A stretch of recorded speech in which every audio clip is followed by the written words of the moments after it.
Chapter 3309. In less than 10 breaths of time, Meng Yu's entire right arm was burned to ashes. The unparalleled pain and torture broke his will as he cried and begged for mercy. "Senior, please spare my life.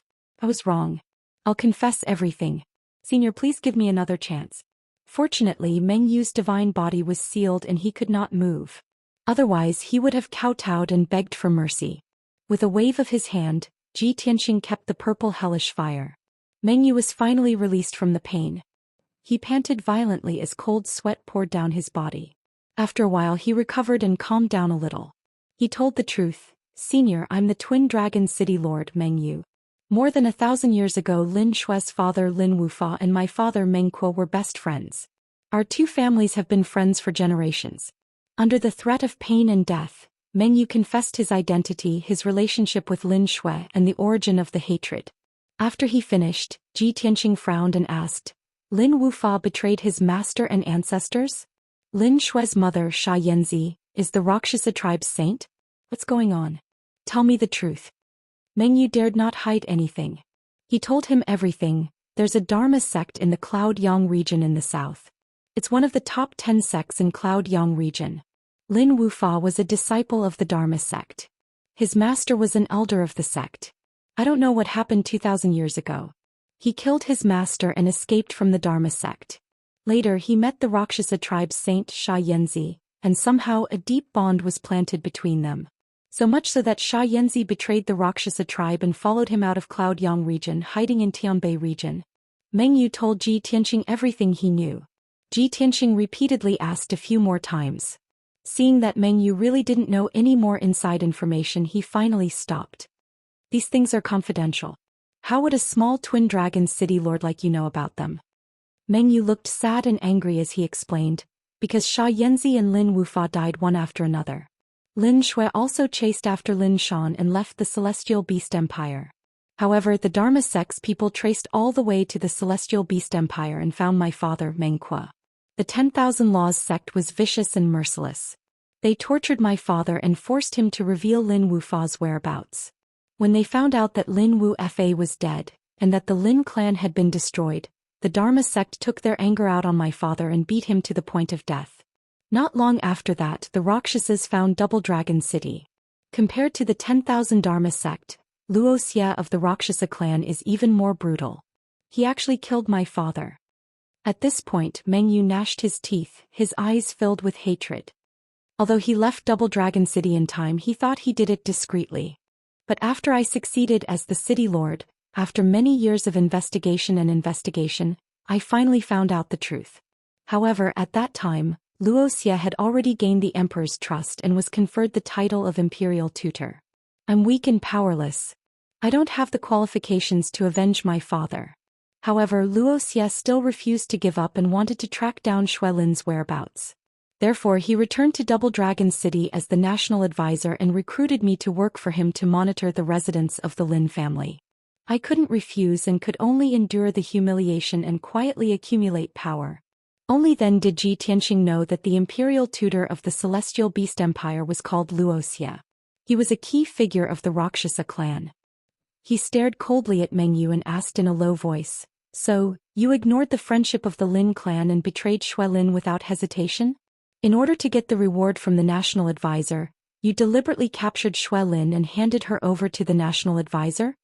Meng Yu was silent for a moment before he said angrily, "What's wrong with me doing that? They killed my father. My father is innocent." "Haha." Ji Tianxing sneered.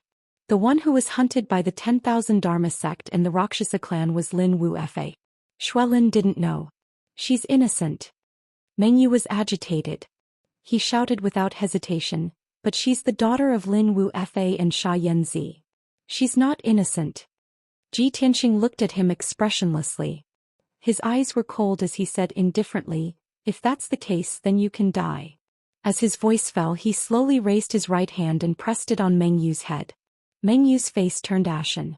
He asked in a panic, "Why? Why do you want to kill me? I've already told you everything I know. You didn't keep your word. You untrustworthy bastard."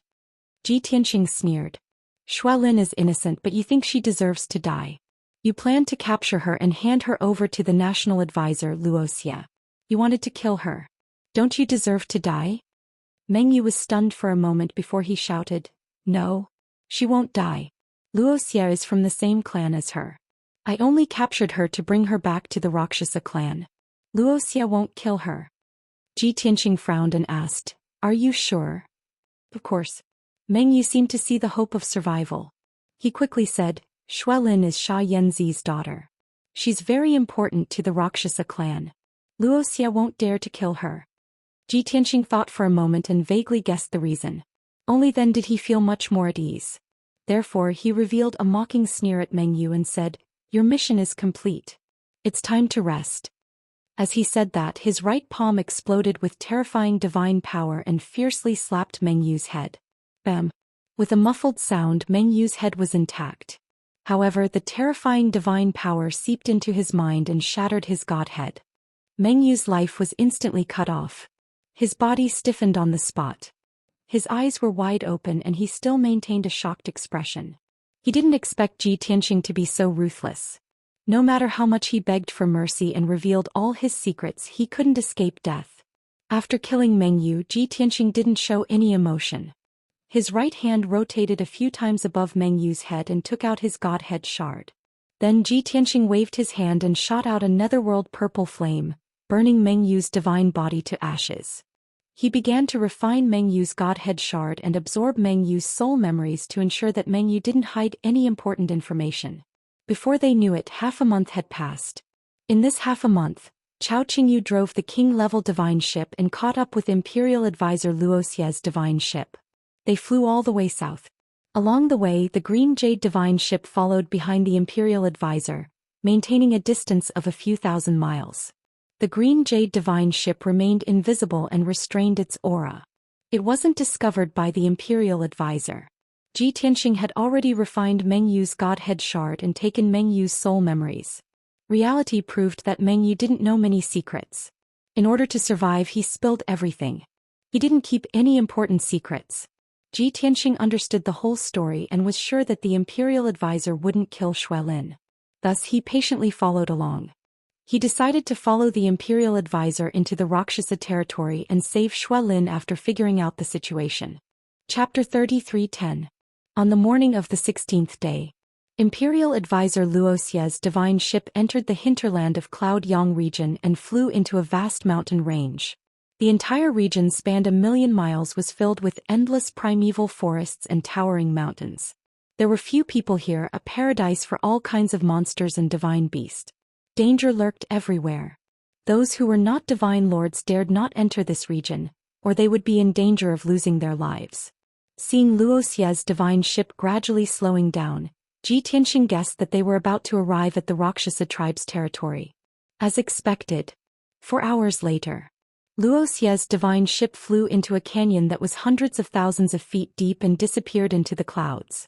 The canyon was surrounded by mountains on all sides, and all of them were lofty peaks that reached up to 3,000 feet in height, and were covered with lush forests.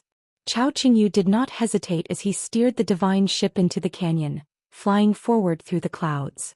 Ji Tianqing's deific consciousness detected that Luo Xia's divine ship had flown to the deepest part of the canyon and stopped in the clouds. Then Luo Xia left the divine ship with 4 Imperial Guard commanders and 32 Imperial Guard captains. Lin Shui was still restrained by 2 Imperial Guard commanders, bound by bronze chains, looking as wretched as ever. However, after half a month of slow self-healing, the wounds on her body were close to healing and her condition was much more stable. Luo Xia kept the divine ship and began to cast a secret spell, releasing vast divine power into the depths of the canyon. Soon, a layer of hazy light screen lit up in midair. At a glance, one could tell that it was a barrier formation. Chao Qingyu also slowed down the divine ship and asked Ji Tianqing, "Young master, that group of people should be entering a secret realm.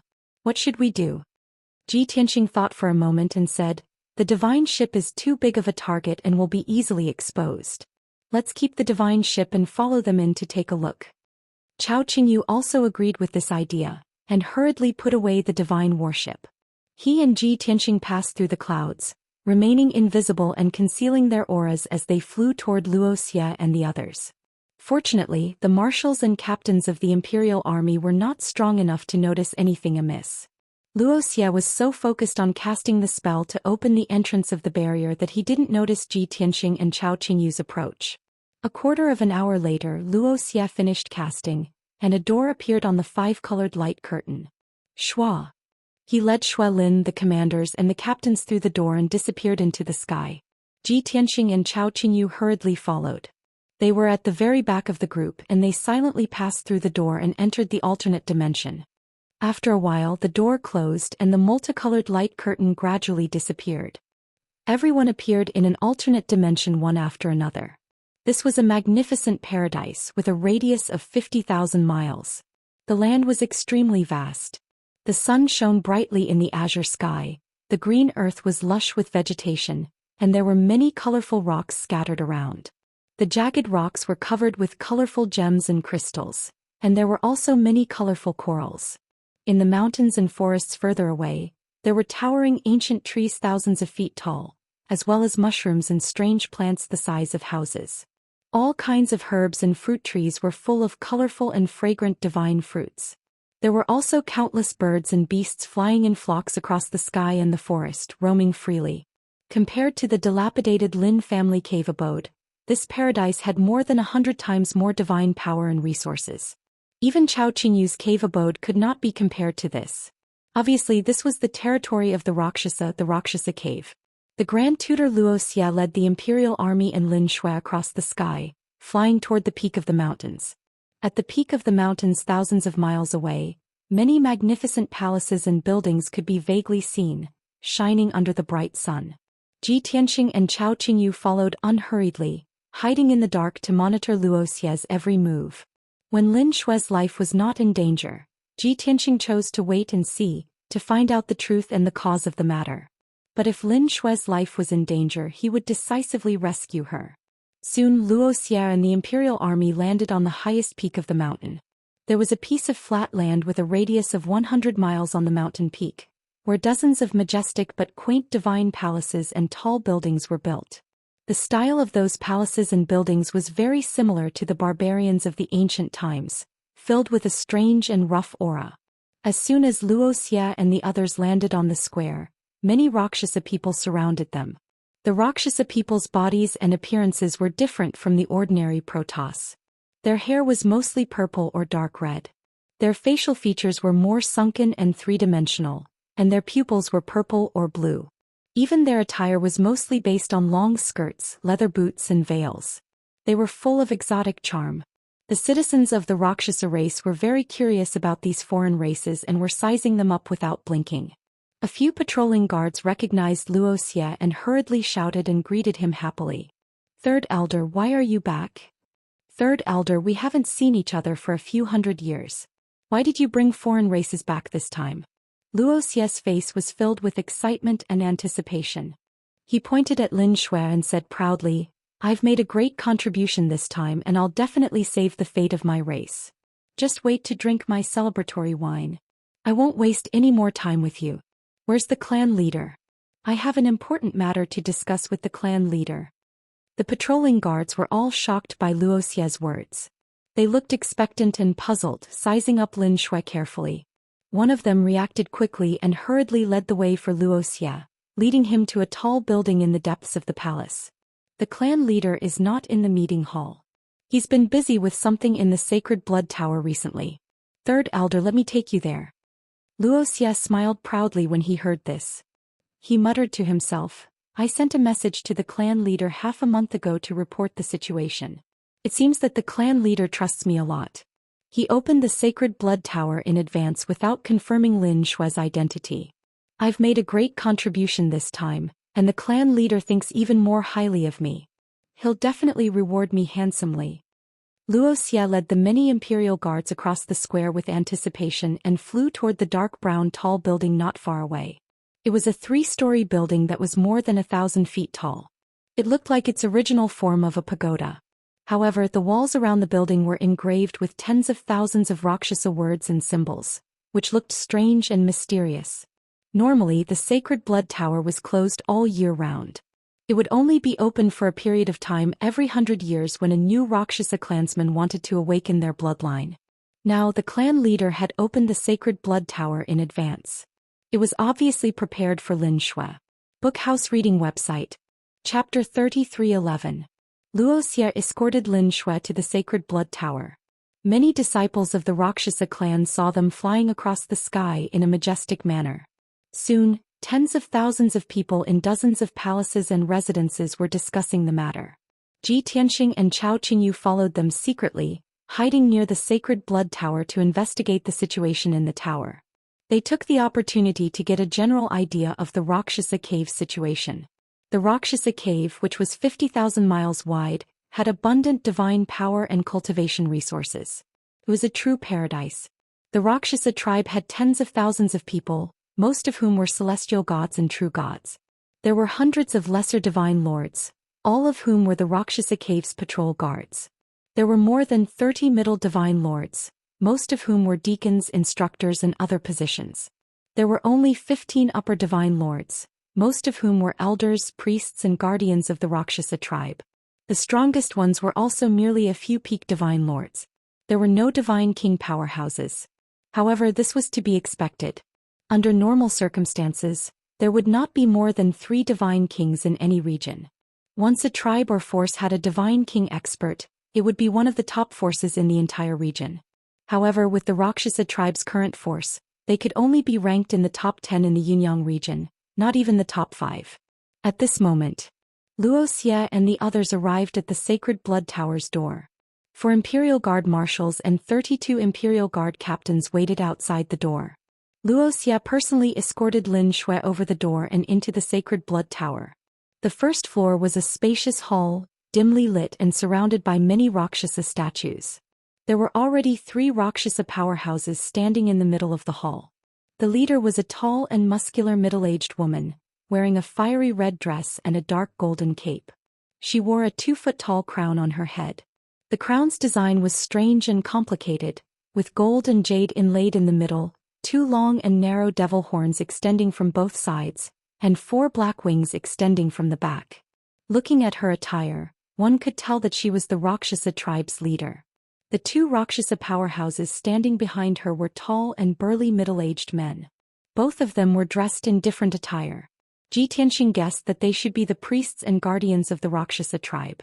Wuxia escorted Lin Shui into the hall and bowed with a smile, saying, "Wuxia greets the tribe leader, high priest and great guardian." The tribe leader, high priest and great guardian had long received news that Wuxia had captured Xiaxi's daughter and was about to bring her back to the Rakshasa cave. At this moment, seeing Wuxia return, the 3 of them revealed gratified smiles and nodded at him. Especially the Rakshasa clan leader, who raised his hands in the air to indicate that Wuxia was excused. "Third elder, please rise. Back then you left your homeland and went to the foreign celestial beast kingdom. You settled down there just to find Xianxia's daughter. Now you've finally fulfilled your wish and successfully brought back Xianxia's daughter. You've truly worked hard and contributed greatly to our clan." However, he still maintained his humility and bowed respectfully. "It is my duty to contribute to my race and give it my all." After some small talk, the Rakshasa tribe leader, high priest and great guardian all looked at Lin Shui. "Come, let me take a good look at Xiaxi's daughter." The 3 of them had a scrutinizing expression on their faces as they looked at Shui Lin with a complicated gaze. There was relief and anticipation, but also hatred and resentment. It was obvious that Xiaxi's betrayal had caused great losses to the Rakshasa tribe, so they hated him to the core. Even after 1,000 years, they still couldn't let go of their hatred. After a while, the Rakshasa tribe leader nodded in satisfaction. "She's Xiaxi's daughter indeed. She looks like Xiaxi when he was young." The high priest and the great guardian also nodded in agreement and discussed for a while. Indeed, they are 80% similar. It's just that this woman is more inexperienced and slightly immature. Her temperament is a bit different from Xiaxi's, but they'll be more similar after she's refined. Xia Luo took Lin Shui to the Rakshasa tribe leader and said, "Tribe leader, I've brought Lin Shui back in one piece. I'll leave her to you now." The Rakshasa tribe leader nodded and ordered the great guardian behind him, "Take her to the evil blood altar. We've been preparing for half a month. We're just waiting for her to come back. There's no time to lose." After sending her to the evil blood altar, start casting the spell. With that, the Rakshasa tribe leader turned to leave with the high priest and great guardian. Xia Luo froze and quickly asked, "Tribe leader, are we taking action so soon? Aren't you going to check her identity?" The Rakshasa tribe leader chuckled. "No need. The evil blood altar is the best tool for checking. As long as she's placed on the altar, we'll be able to see if she's real or not. If she doesn't inherit Sha Yanzi's bloodline, she'll be burned to ashes by the altar. If she has Sha Yanzi's saintess bloodline, she'll be able to activate her bloodline and awaken on the spot." Xia Luo finally understood and nodded. "Since that's the case, we'll definitely need manpower to control the evil blood altar. I'll go and help too." The Rakshasa tribe leader thought for a moment and nodded with a smile. "It's good that you're so considerate. Since you don't feel tired and don't need to rest, come along." With that, everyone left the hall with Lin Shui and ascended to the second floor of the Sacred Blood Tower. The second floor was a dark space. In the icy darkness, there was a purple altar with a radius of 10,000 feet. No one knew how many precious materials were used to build this ancient altar. It was one of the Rakshasa tribe's heritage treasures. At this time, the altar was already open, shining with a dazzling purple divine light. There was a blood pool at the top of the altar. It was 100 feet wide and bottomless. It was filled with dark red blood water that was boiling and surging. The entire dark space was filled with the pungent smell of blood and filled with dark red blood light. There was a protector and 5 elders surrounding the altar, continuously casting spells. The Rakshasa tribe leader and the others came to the altar. After observing for a while and seeing that the altar was operating normally and its power was stable, he ordered the Great Guardian, "Send her in." The Great Guardian acknowledged the order and hurriedly untied the bronze chains that bound Lin Shui. He formed a spell with both hands and released dark red bloodlight that wrapped Lin Shui like a cocoon. Under his control, Lin Shui slowly flew to the top of the altar and sank into the boiling blood pool. Seeing that she was about to fall into the blood pool, Lin Shui was shocked and anxious. She struggled with all her might and roared angrily, "Let me go. I'm not a Rakshasa and I don't want to be refined. I'd rather kill myself than let you have your way." Lin Shui's godhead was controlled and could not self-destruct. However, she shut off all her senses and allowed the boiling blood pool to invade her body. Soon her body was charred black. Seeing this, the Rakshasa tribe leader frowned. Chapter 33:12. The power of the blood pool was very mysterious and eerie. Xuelin's clothes and hair were not damaged at all. However, her body of flesh and blood was rapidly burning in the blood pool. Both her hands and feet were burned into charcoal. The Rakshasa clan leader, Great Guardian and High Priest all cried out in worry. They did not expect Xuelin to be so stubborn. He was not afraid of pain and death at all. She actually sealed her senses and refused to cooperate with the blood pool. This was troublesome. If this continued, Xuelin's body would be burned to ashes. She would die on the spot and turn into ashes. The Rakshas's plan naturally failed. All their previous efforts would be wasted. The clan leader, Great Guardian and High Priest were all anxious. They hurriedly scolded Xuelin, ordering her to cooperate with the blood pool. But she turned a deaf ear. She would rather endure the burning pain. Her will was very firm. Third Elder Wuxia was also very anxious. He hurriedly waved his hands and cast spells. His hands formed a seal to activate the seal in Xuelin's godhead. "Xuelin, you'd better be smart and cooperate with the blood pool. Only then can you avoid death. Otherwise, I'll activate the seal right now and destroy your godhead. You'll die on the spot." Wuxia shouted coldly with a chilling expression. The Rakshasa clan leader, High Priest and Great Guardian heard this. They all frowned, finding it absurd and strange. Was the third elder mad? Or did he lose his composure in a panic and become muddle-headed? What was the use of threatening Xuelin like this? As expected, Xuelin, who had been silent with her eyes closed, actually opened her eyes. She looked at Wuxia with disdain and sneered. "What a joke. I don't want to live anymore. Why would I be afraid of your threats? Come on. Activate the seal now and destroy my body and soul. That's great. If I die, you won't get anything. End it all." Wuxia's expression froze. He only came back to his senses now. He felt so embarrassed that he could not show his face. The seal planted in Xuelin's godhead was his last resort. Now that Xuelin wanted to die, he could not threaten Xuelin and was helpless. The high priest was more decisive. He ordered the great guardian and elders to stop casting spells. At the same time he waved his hand and released a dazzling golden light that enveloped Xue Lin in the blood pool. Shua! The boiling blood gradually calmed down. Xue Lin was also wrapped in the golden light. She was lifted out of the blood pool and floated in the air. She was temporarily out of danger, but her body was already damaged. It was a tragic sight. More than half of his arms and legs had disappeared, and black ashes were falling down. However, she endured the pain and didn't make a single sound. The clan leader, high priest, and the others saw Xue Lin's determination and understood that they could not force this matter.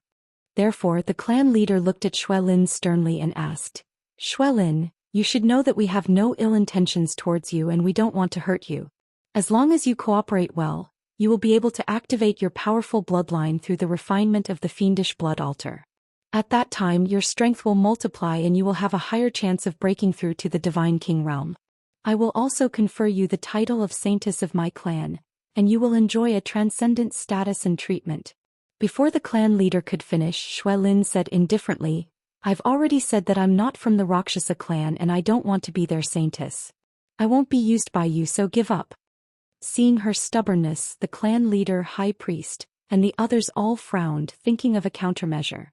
The clan leader also said firmly, "Xue Lin, you should know that I am determined to succeed in this matter. Even if you don't agree and cooperate now, I will not give up and I will not let you go. Even if another 10 years or 100 years pass, I will still have a way to make you agree. You are destined to face reality." Hearing this, Xue Lin fell silent.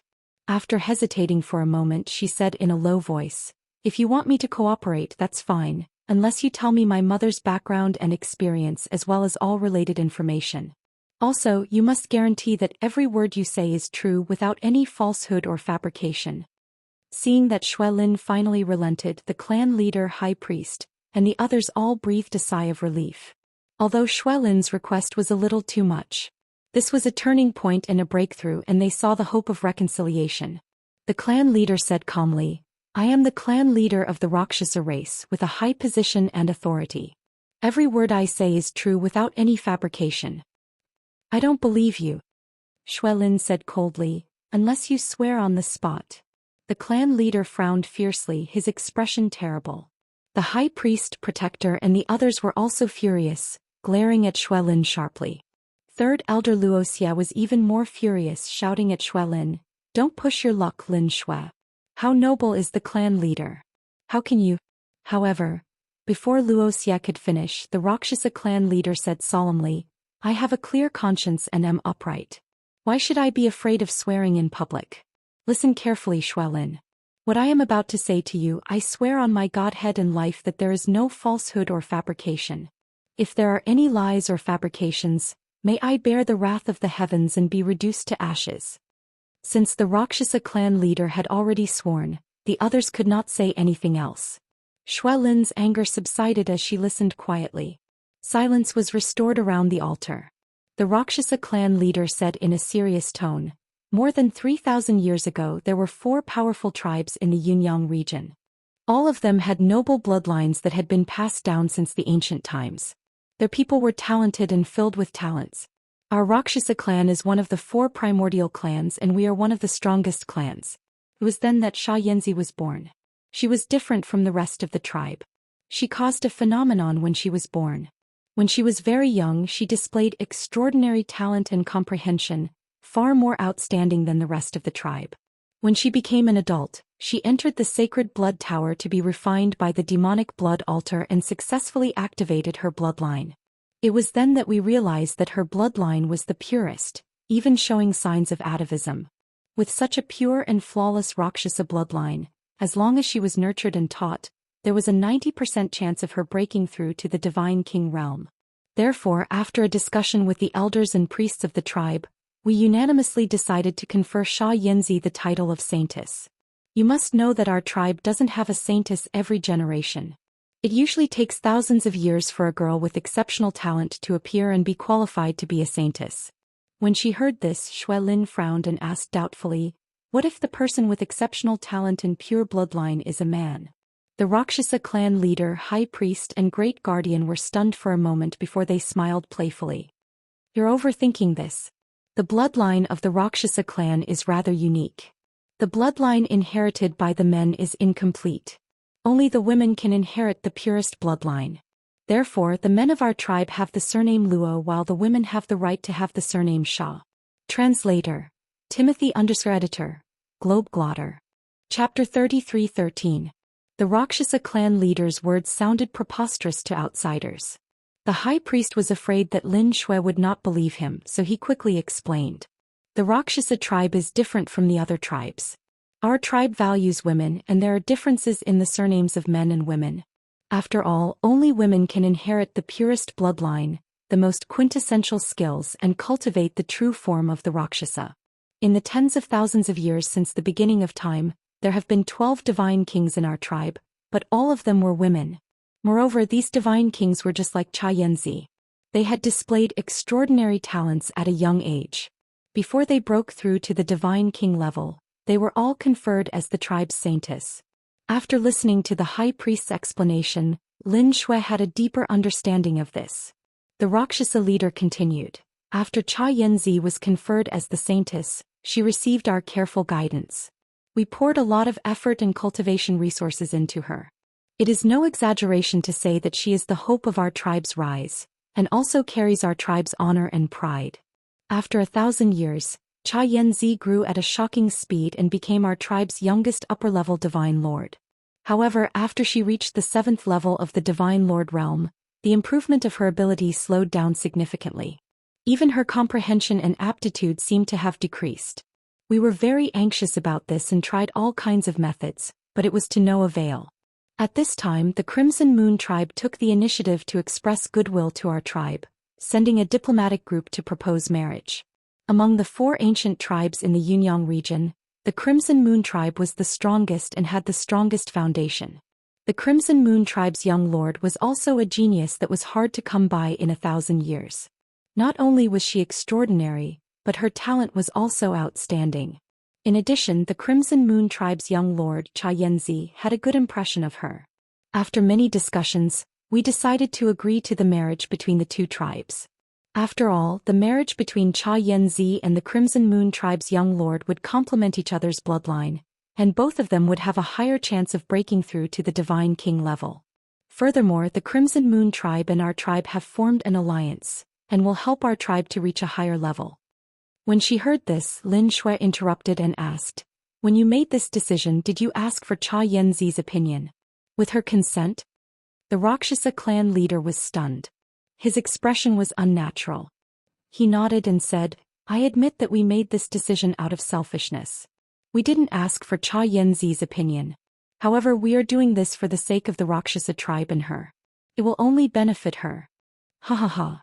Shui Lin suddenly sneered disdainfully. "I hate people like you the most in my life. You keep saying that you are considerate of others, but in fact you don't care about others' feelings at all. All you do is hurt others and you don't even know it." The Rakshasa clan leader's expression turned even uglier, but he could not refute him. The high priest, however, kept a straight face and said in a serious tone, "Xianxia is our saintess. In order to raise her, we have poured countless cultivation resources and thousands of years of effort into her. For the prosperity of our race, she should make concessions and compromises. This is to repay the kindness of our race for raising and teaching her." Shui Lin's expression became even more disdainful. She scoffed, "Just because the Rakshasa raised her, they can use her as a bargaining chip and a tool to strengthen the Rakshasa tribe? If you think so, then she would rather not have your nurturing and teaching." The high priest was filled with resentment. He scolded angrily, "You are ungrateful. You have forgotten your ancestors. You are indeed the same as your mother, an ingrate carved from the same mold." Before he could finish, the Rakshasa clan leader glared at him and cut him off. The high priest could only keep his mouth shut, not saying anything more with a dark expression. The Rakshasa clan leader continued. Back then, the Crimson Moon clan leader brought the young lord and a diplomatic group to the Rakshasa cave to discuss the marriage. We accepted the Crimson Moon clan's betrothal gift and agreed to the marriage. Both races were happy. Not long after, the news of the marriage between the 2 races spread throughout the Yunyang region. Xianxia also became the fiancée of the Crimson Moon clan's young lord. We valued this marriage very much. All the major races and forces in the Yunyang region expressed their envy and blessings as well. Everything went smoothly. Xianxia did not resist or refuse. However, in the short span of a decade after that, Xianxia's temperament changed drastically. She left the Rakshasa cave for a few years and somehow got to know Lin Wufa. The Rakshasa clan leader paused for a moment before he continued, filled with resentment. Later we found out that Lin Wufa was the abandoned disciple of the Dharma sect. He betrayed his master and ancestors, killed his master and betrayed the sect. I don't know what methods and schemes that despicable fellow used to win Xianxia's favor. Both of them developed feelings for each other and had an ill-fated relationship. As a result, Xianxia ignored our clan's nurturing and teaching, as well as her marriage with the Crimson Moon clan's young lord. She betrayed the Rakshasa clan and left the Rakshasa cave to follow Lin Wufa. As he spoke, the Rakshasa clan leader was still filled with resentment, his anger still lingering. The high priest continued, Xianxia betrayed our clan and went back on her marriage, leaving the Yunyang region with Lin Wufa. This could be kept a secret for a while, but the Crimson Moon clan eventually found out. When the news spread, our clan and the Crimson Moon clan became laughingstocks, mocked by the entire Yunyang region. Especially the Crimson Moon clan, they were humiliated and disgraced. The alliance between the two clans was broken, and the Crimson Moon clan became enemies with us. The Crimson Moon clan's leader and young lord personally led the clan's experts to the Rakshasa cave to demand an explanation. At that time we had a conflict with the Crimson Moon clan. The Crimson Moon clan caused a huge ruckus in the Rakshasa cave, causing our clan to suffer a great loss. In that disaster, tens of thousands of innocent clan members were killed, countless houses, palaces and treasure vaults were destroyed, and the number of experts was reduced by half. After that, the Crimson Moon clan used all their resources to destroy our clan's properties and forces. All in all, that conflict caused our clan to suffer a great loss. Our clan had also fallen from the second strongest force among the 4 clans to the last place, unable to recover from the setback. Among the top 10 forces of the Yunyang region, our clan had also fallen from the top 5 to the last place. Tell me, do you think Xianxia and Lin Wufa deserved to die? Lin Shui did not think much of it and sneered, You brought this upon yourselves. If you had asked for Xianxia's opinion when you decided to let her marry the young lord of the Crimson Moon clan when you made her the saint, how could this have happened?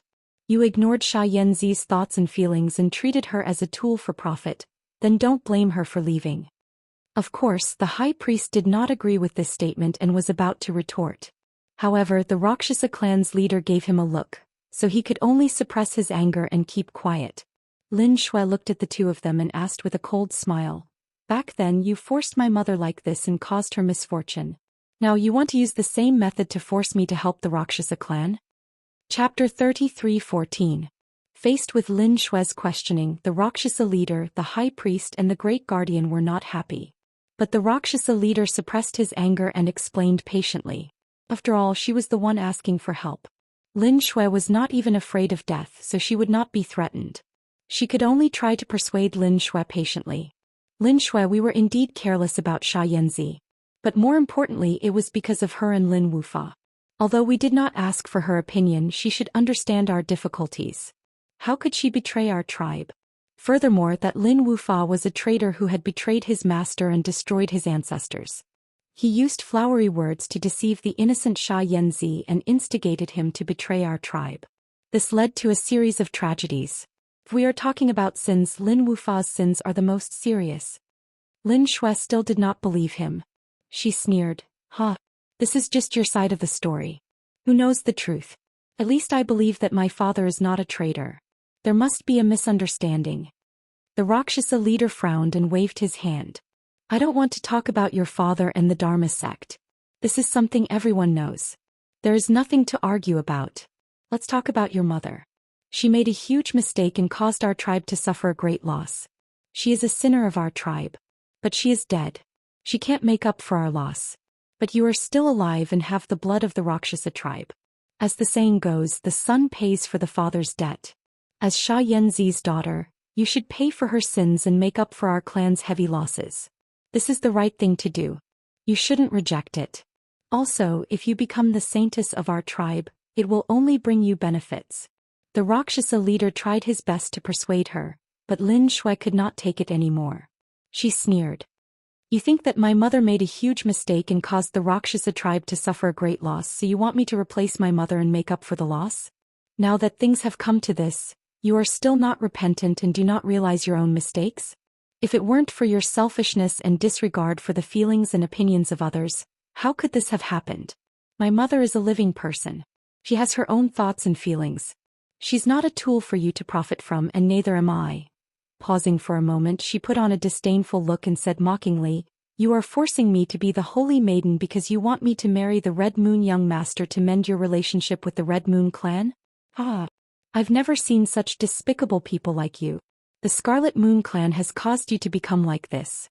Not only do you not blame them, you even pushed all the blame onto my parents. In the end, he still wanted to send a holy maiden to the Crimson Moon clan to gain their forgiveness? If that's really the case, then all of you are truly despicable to the bone. Being mocked by Shui Lin like this, the Rakshasa clan leader, high priest, great guardian, and many elders were all furious, their faces ferocious. But the angrier they were, the happier Shui Lin was. However, they couldn't do anything to Shui Lin. The Rakshasa clan leader suppressed his anger and said in a deep voice, Lin Shui, you're underestimating the Rakshasa tribe. Even if we're weak now, there's no way we'll curry favor with the Red Moon clan. We'll forever remember the harm that the Red Moon clan has done to our tribe. In the future we'll pay them back tenfold. But you're right about one thing. We want you to be the new holy maiden because we want to rely on a stronger force. We've found a target for you that's definitely beyond your imagination. If you can become the holy maiden and marry that big shot, it'll be the glory of your life. It'll be the blessing of 3 lifetimes. Hearing that, Shui Lin was even more enraged. She scoffed coldly, What a joke. To me, there's no one in this world that I can pursue so lowly. The glory of my life? The blessing of 3 lifetimes? That's what you think because you're too despicable. Being scolded like that, the Rakshasa clan leader's face was as cold as ice. The high priest, great guardian, and a few elders almost went berserk. However, in order to complete the plan, the Rakshasa clan leader chose to endure. She took a deep breath and suppressed her anger. She said in a deep voice, Lin Shui, you really don't know the immensity of heaven and earth. You're too arrogant. Do you know who the fiancé that we found for you is? It's the Region Lord of Yunyang region. He's the most outstanding divine king in Yunyang region in the past 30,000 years. He's young and promising, handsome and powerful. He's only 8,000 years old and he's already a divine king. The entire Yunyang region is his territory. He's the most honorable overlord. If you can marry him, you'll be envied by so many people. Don't take it for granted. This is such a great blessing that others can't even ask for it in 8 lifetimes. Hearing this, Lin Shui was stunned. She did not expect the Rakshasa clan to rely on Region Lord Yunyang in order to revive and rise. However, there was nothing wrong with the Rakshasa clan doing so.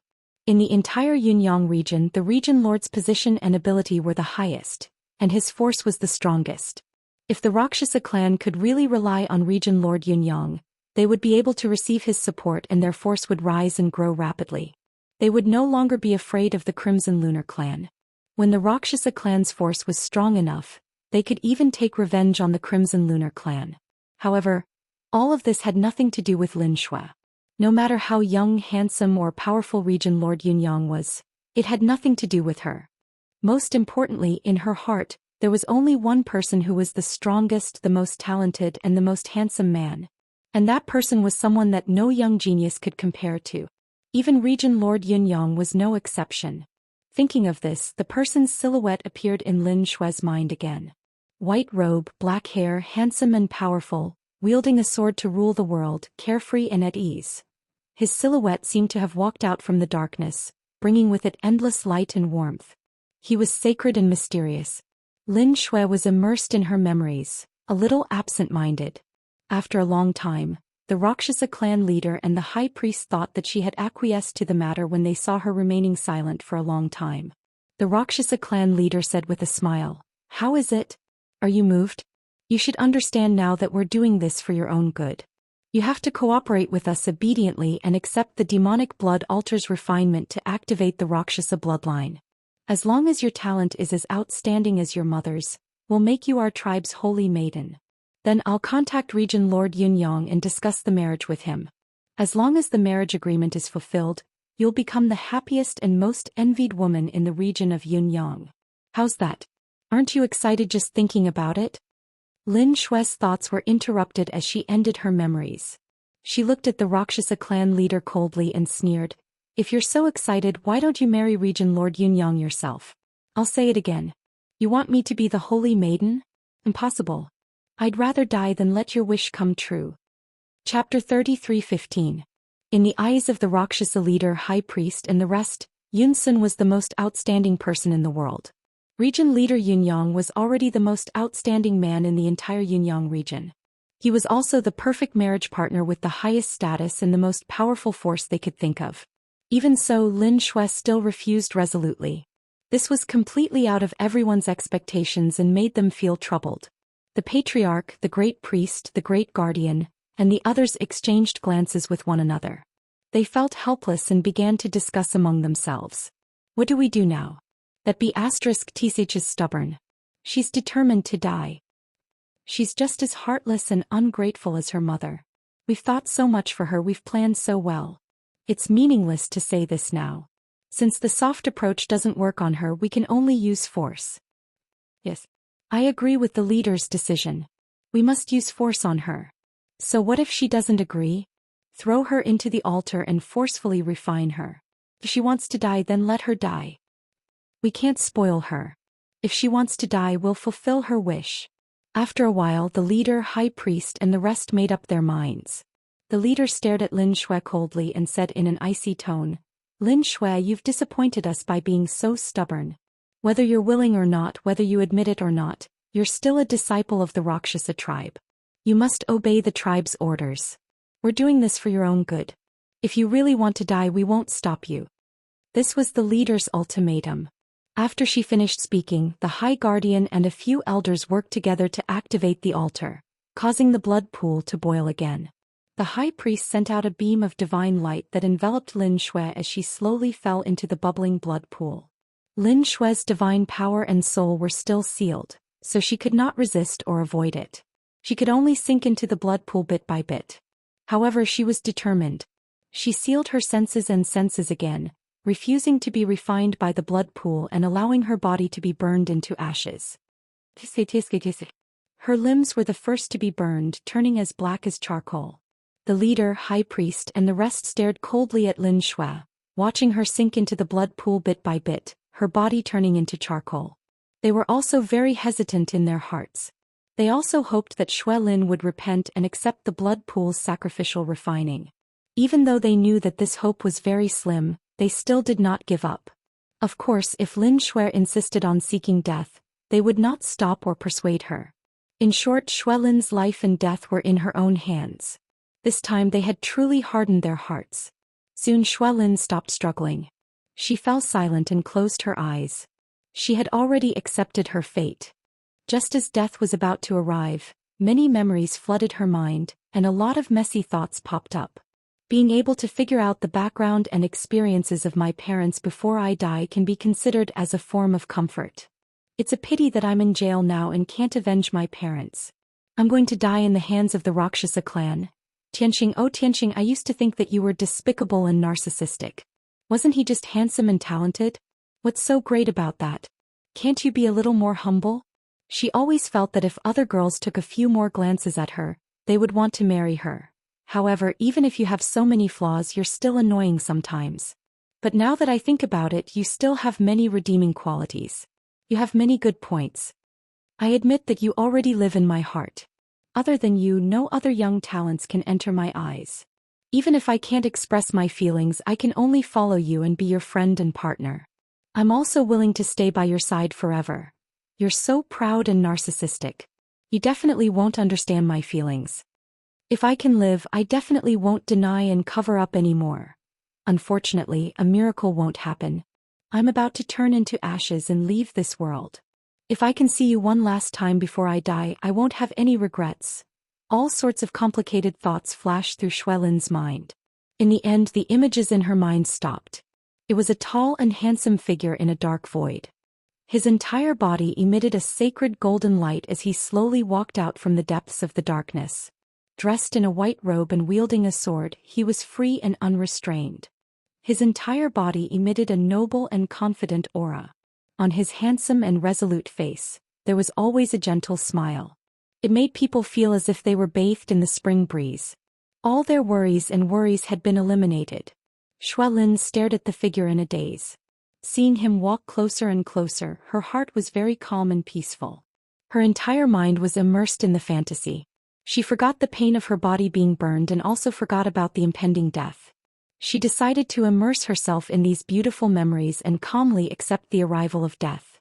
But at this time, a steady and powerful voice of a young man suddenly sounded in her mind. "Xuelin, are you crazy? Wake up, don't kill yourself." The voice that suddenly sounded was so familiar. The tone was somewhat anxious and contained deep concern. Xuelin was startled. Still immersed in the beautiful memories, she stared at the figure in a daze. "I really am possessed. I'm so confused by him that I'm actually hallucinating? If this is really what he said, how good would that be? At least it proves that he still cares about me. He doesn't want me to die. Unfortunately, this is just my wishful thinking. Right now he should still be in seclusion in the divine ship. He's long gone." These thoughts flashed through Xuelin's mind. She laughed bitterly at herself. However, that familiar voice sounded in her mind again. "Xuelin, don't be in a daze anymore. If this goes on, you'll really die. Chao-Qing, you and I followed you into the demon cave. We're now hiding in the sacred blood tower. If you don't wake up, I'll have no choice but to kill and save you." This time Xuelin's body clearly stiffened. He was completely stunned. If the previous sentence was a hallucination, it definitely wasn't this time.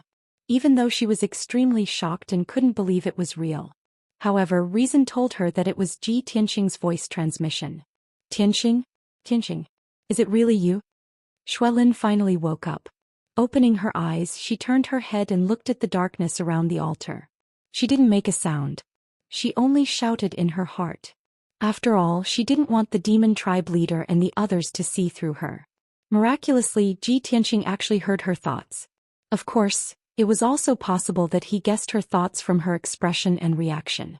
Immediately after, Ji Tianxing transmitted his voice to her again. "Xuelin, although you left secretly and didn't tell me, 3 days passed. However, when the 3 days were up, Chao-Qing, you told me the truth.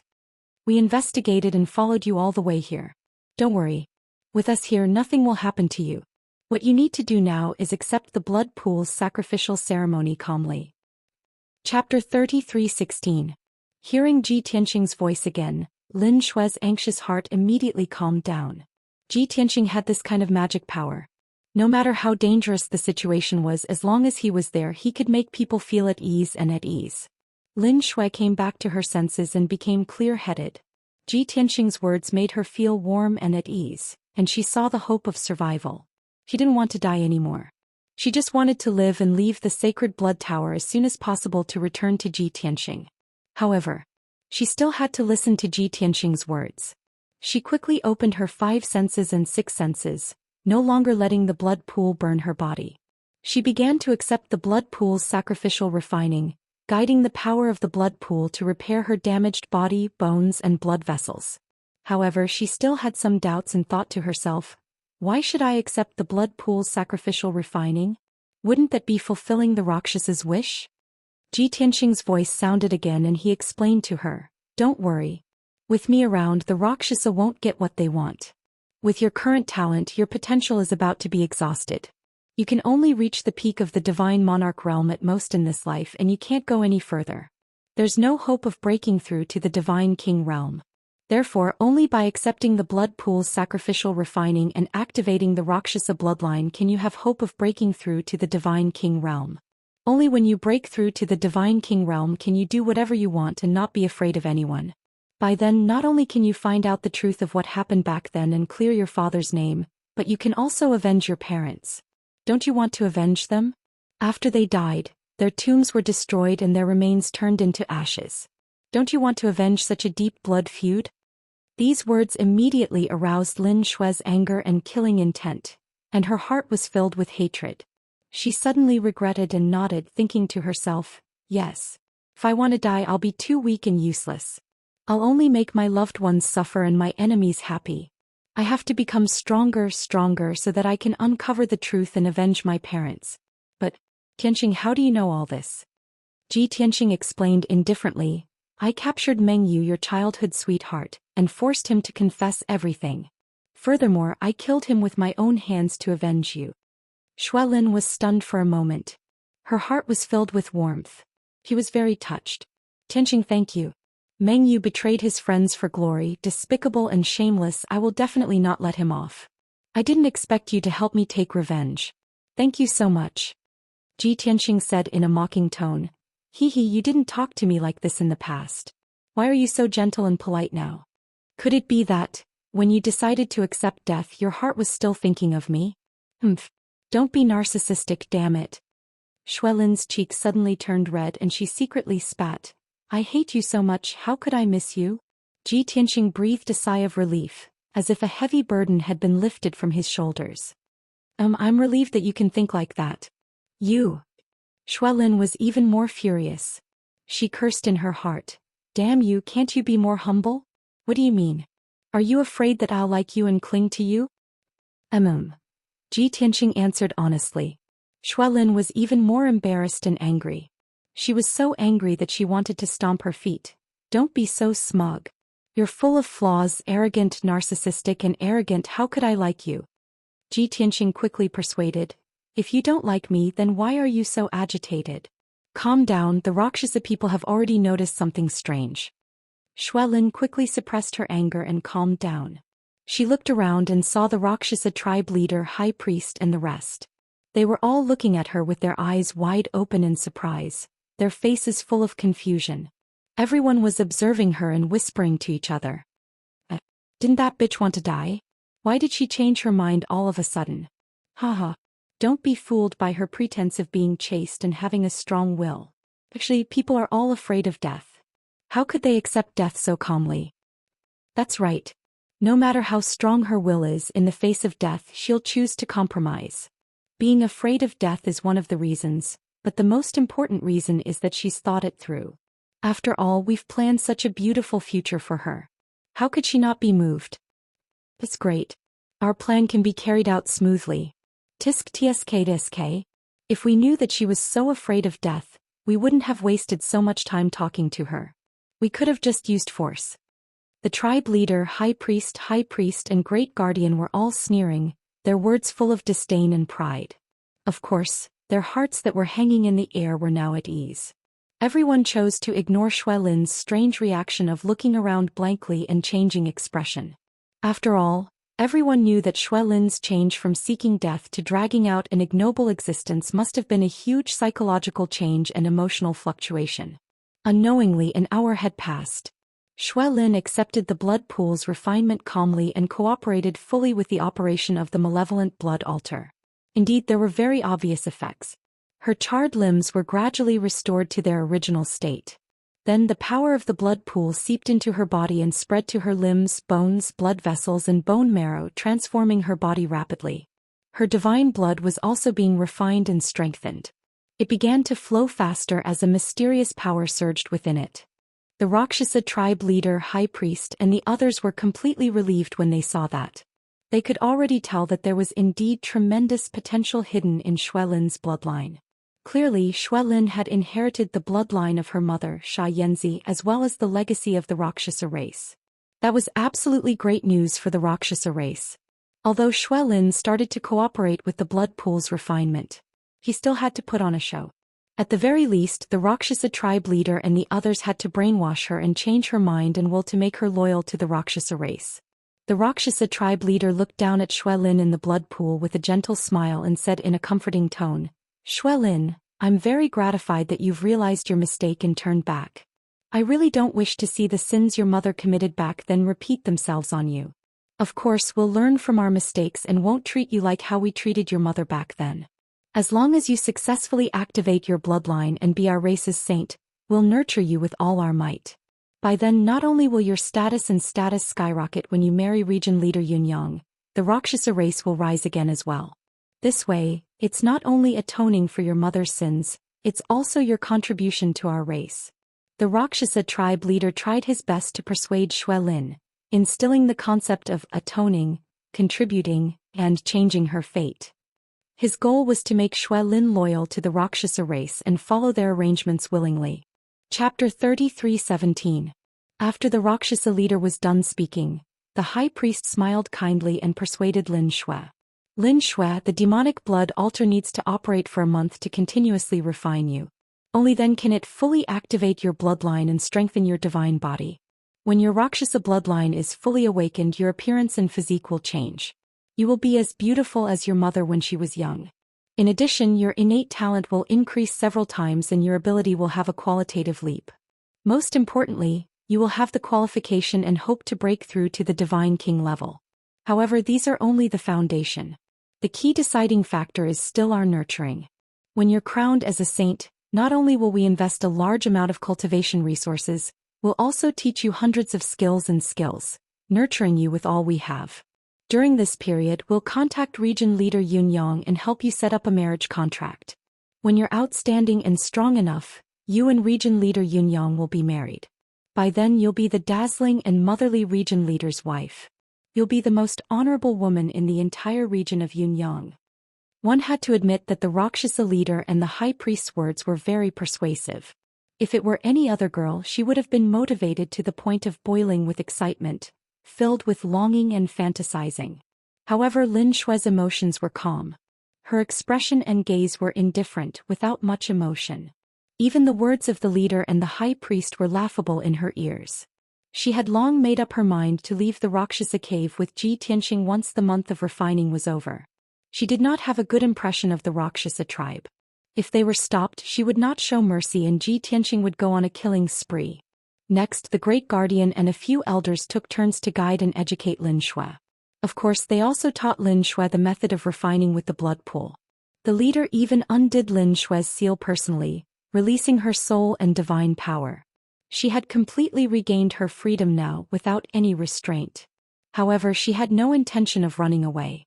She continued to follow the leader and the high priest's guidance, cultivating with the blood pool to activate her bloodline. Seeing her attitude, the patriarch and the high priest were very satisfied. 2 days later, seeing that her condition had stabilized and the effects of the sacrificial refining were obvious, the clan leader and high priest left. Only the head protector and a few elders remained, continuing to control the operation of the fiend blood altar. Shui Lin was also silent. She focused on refining her god body and activating her bloodline power. As for Ji Tianxing and Chao Qingyu, they were still hiding in the dark in the sacred blood tower. No one had discovered them. The two of them hid in the dark space on the 3rd floor of the sacred blood tower. Both of them had concealed their auras so that no one would discover them. While Shui Lin was sacrificial refining in the blood pool, the two of them had nothing to do and observed the layout of the 3rd floor. The Saint Blood Tower was an absolute forbidden area of the Rakshasa race, and it was also a treasure land that had been passed down for more than 30,000 years. The 1st floor was the main hall, the 2nd floor was the fiend blood altar, and the 3rd floor was the treasury. Between the 2nd and 3rd levels, there was a top-notch monarch-grade divine array seal. Only the clan leader and the grand priest could open it. Hundreds of statues stood in this dark space and most of them were women. Each statue was different, and they all represented a Rakshasa powerhouse or ancestor. There was a secret compartment under each statue's feet, and some jade slips were stored inside. Each of the jade slips recorded a top divine skill of the Rakshasa race. Some of the secret compartments under the statues only had 2 or 3 jade slips. Some of the statues had dozens of jade slips under their feet. Chao Qingyu vaguely understood something and said to Ji Tianxing telepathically, "Young master, there must be a deeper meaning to the layout of this place. These hundreds of statues are all top-notch Rakshasa powerhouses. The jade slips under their feet should be the divine arts and divine arts they created." Ji Tianxing nodded in agreement. Those statues should be the ancestors of the Rakshasa race. They are all divine king realm powerhouses, and they have created the most divine arts and divine arts.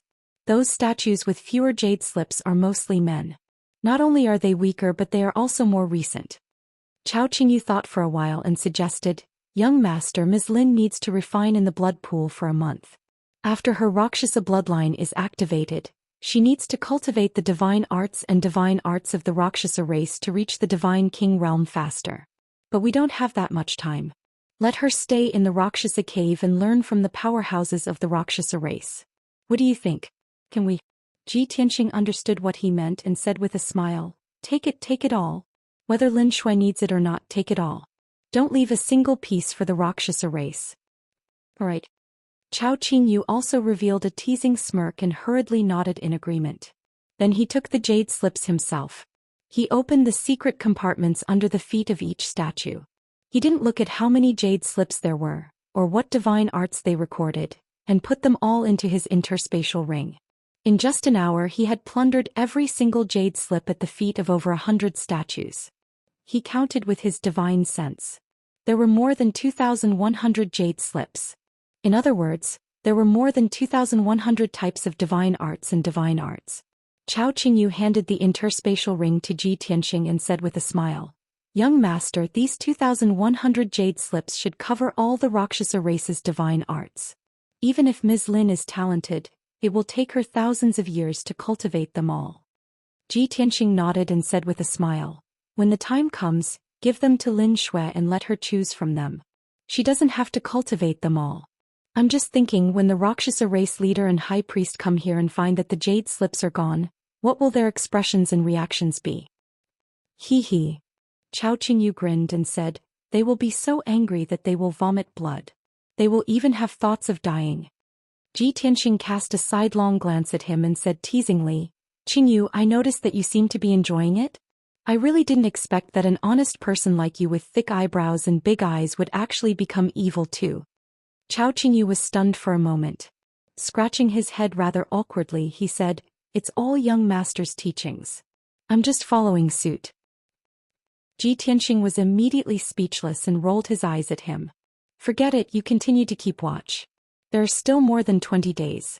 I can't waste time and have to enter the divine pagoda to cultivate in seclusion.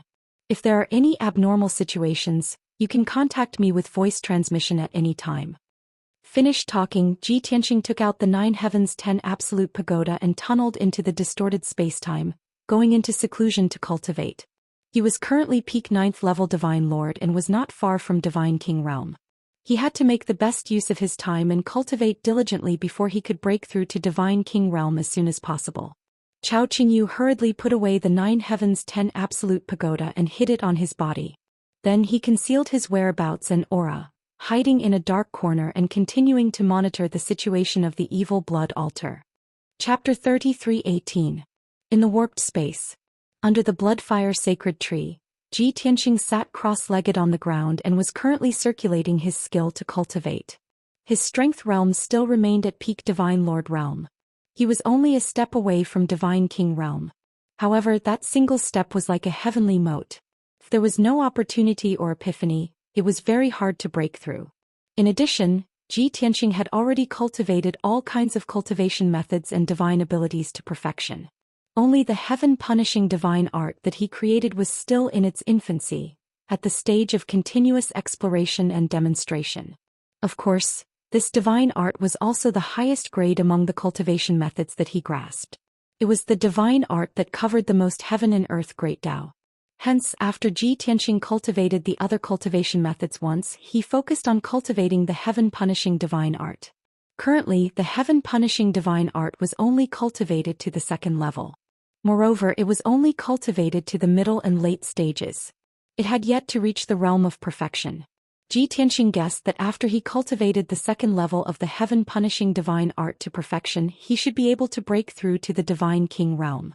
After all, he had the experience of breaking through to the Divine King realm in his previous life.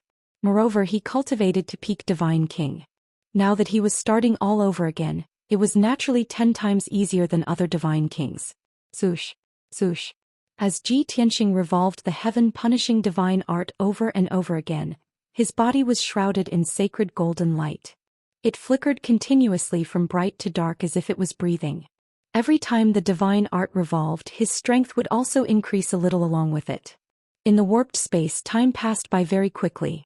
3 days, 5 days, half a month.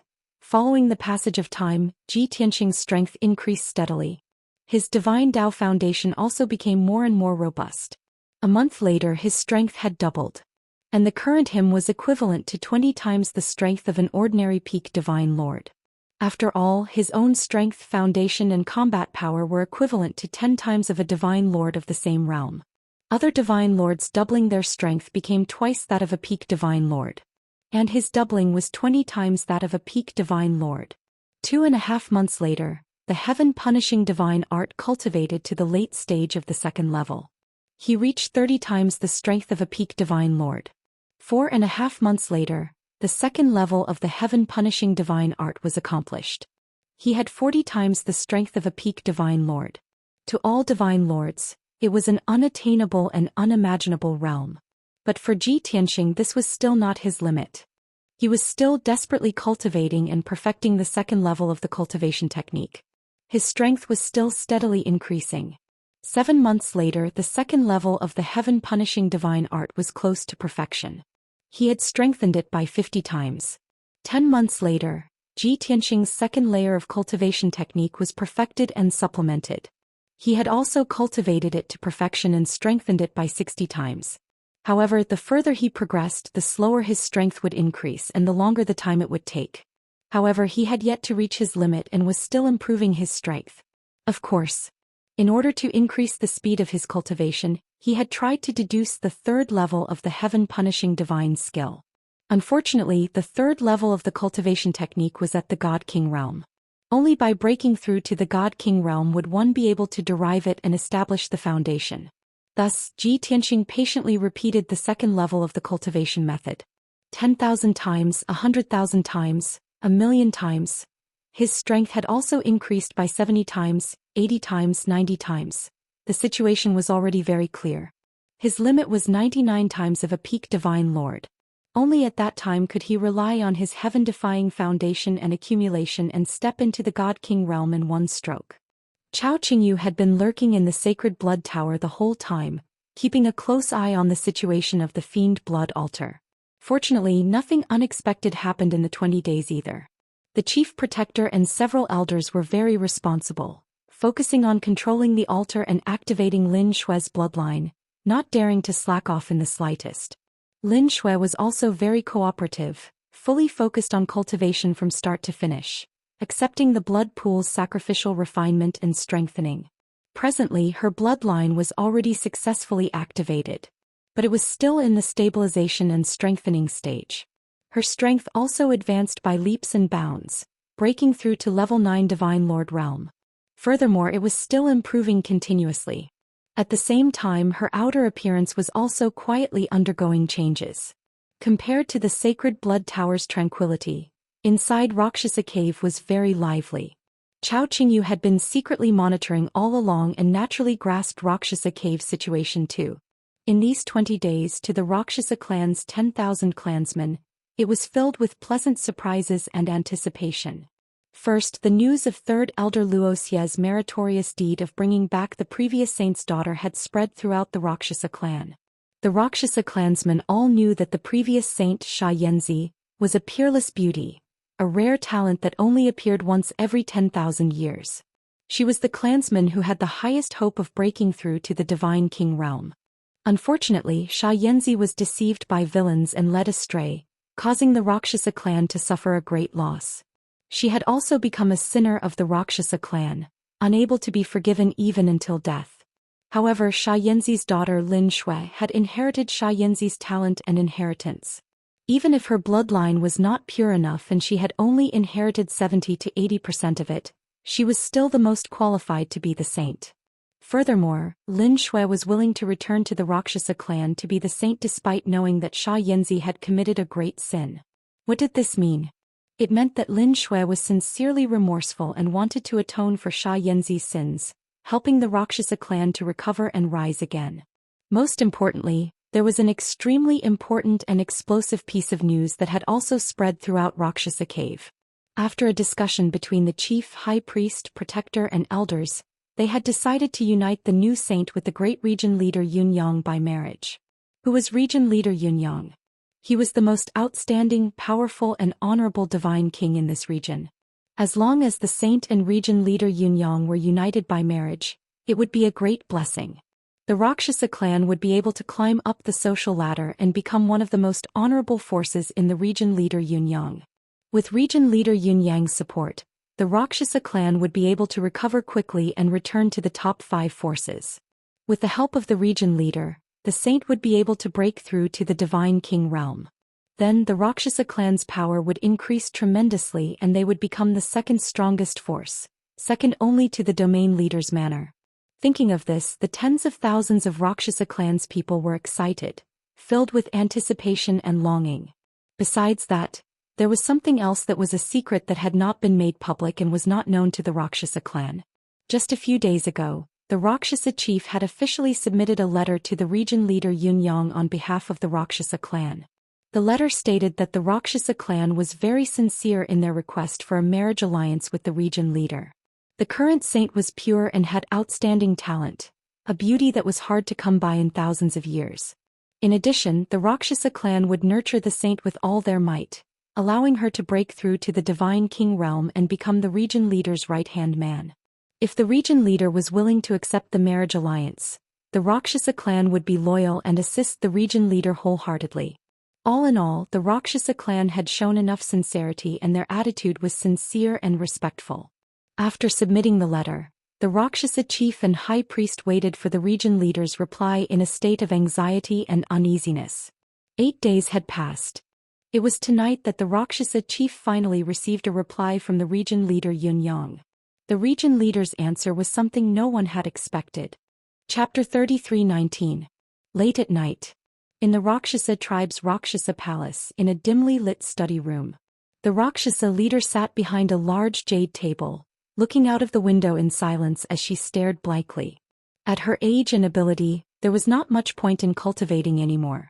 She was already a pinnacle divine lord, and the various skills she had mastered had reached their peak as well. Without a great opportunity, she could never break through to the divine king realm. No matter how much she cultivated, she could not improve her ability anymore. In other words, she was close to her limit. Most of the time, she was busy managing the Rakshasa tribe's affairs. Occasionally, she would daydream and ponder about life, hoping for some epiphany or opportunity. Of course, she was definitely not trying to comprehend anything now. She looked calm on the surface, but her heart was filled with apprehension. 8 days had passed since she submitted the letter to Territory Leader Yunyang. She had been waiting for Territory Leader Yunyang's reply. Although she was eager about the marriage alliance and was confident about it, Territory Leader Yunyang did not give her any assurance. Without Territory Leader Yunyang's reply, she could not be at ease. At this moment, hurried footsteps came from the study room door. The Rakshasa leader was jolted awake. Turning to look at the door, she saw the high priest walking in quickly. Moreover, the high priest looked delighted and excited, holding a luxurious golden jade slip in his hands. The communication jade slip was not an ordinary item. It could not be refined and used by an ordinary person. Leader. Territory Leader Yunyang has given us an answer. This is the communication jade slip he sent. The high priestess quickly walked in front of the patriarch. She held the communication jade slip with both hands and handed it to her. Let me have a look. The patriarch jumped to his feet and quickly reached out to take the communication jade slip. She had been waiting for this moment for a long time.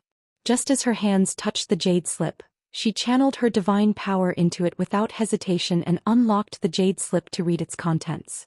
The jade slip was indeed sent by Territory Leader Yunyang. However, the content of his reply was something the Rakshasa leader had not expected.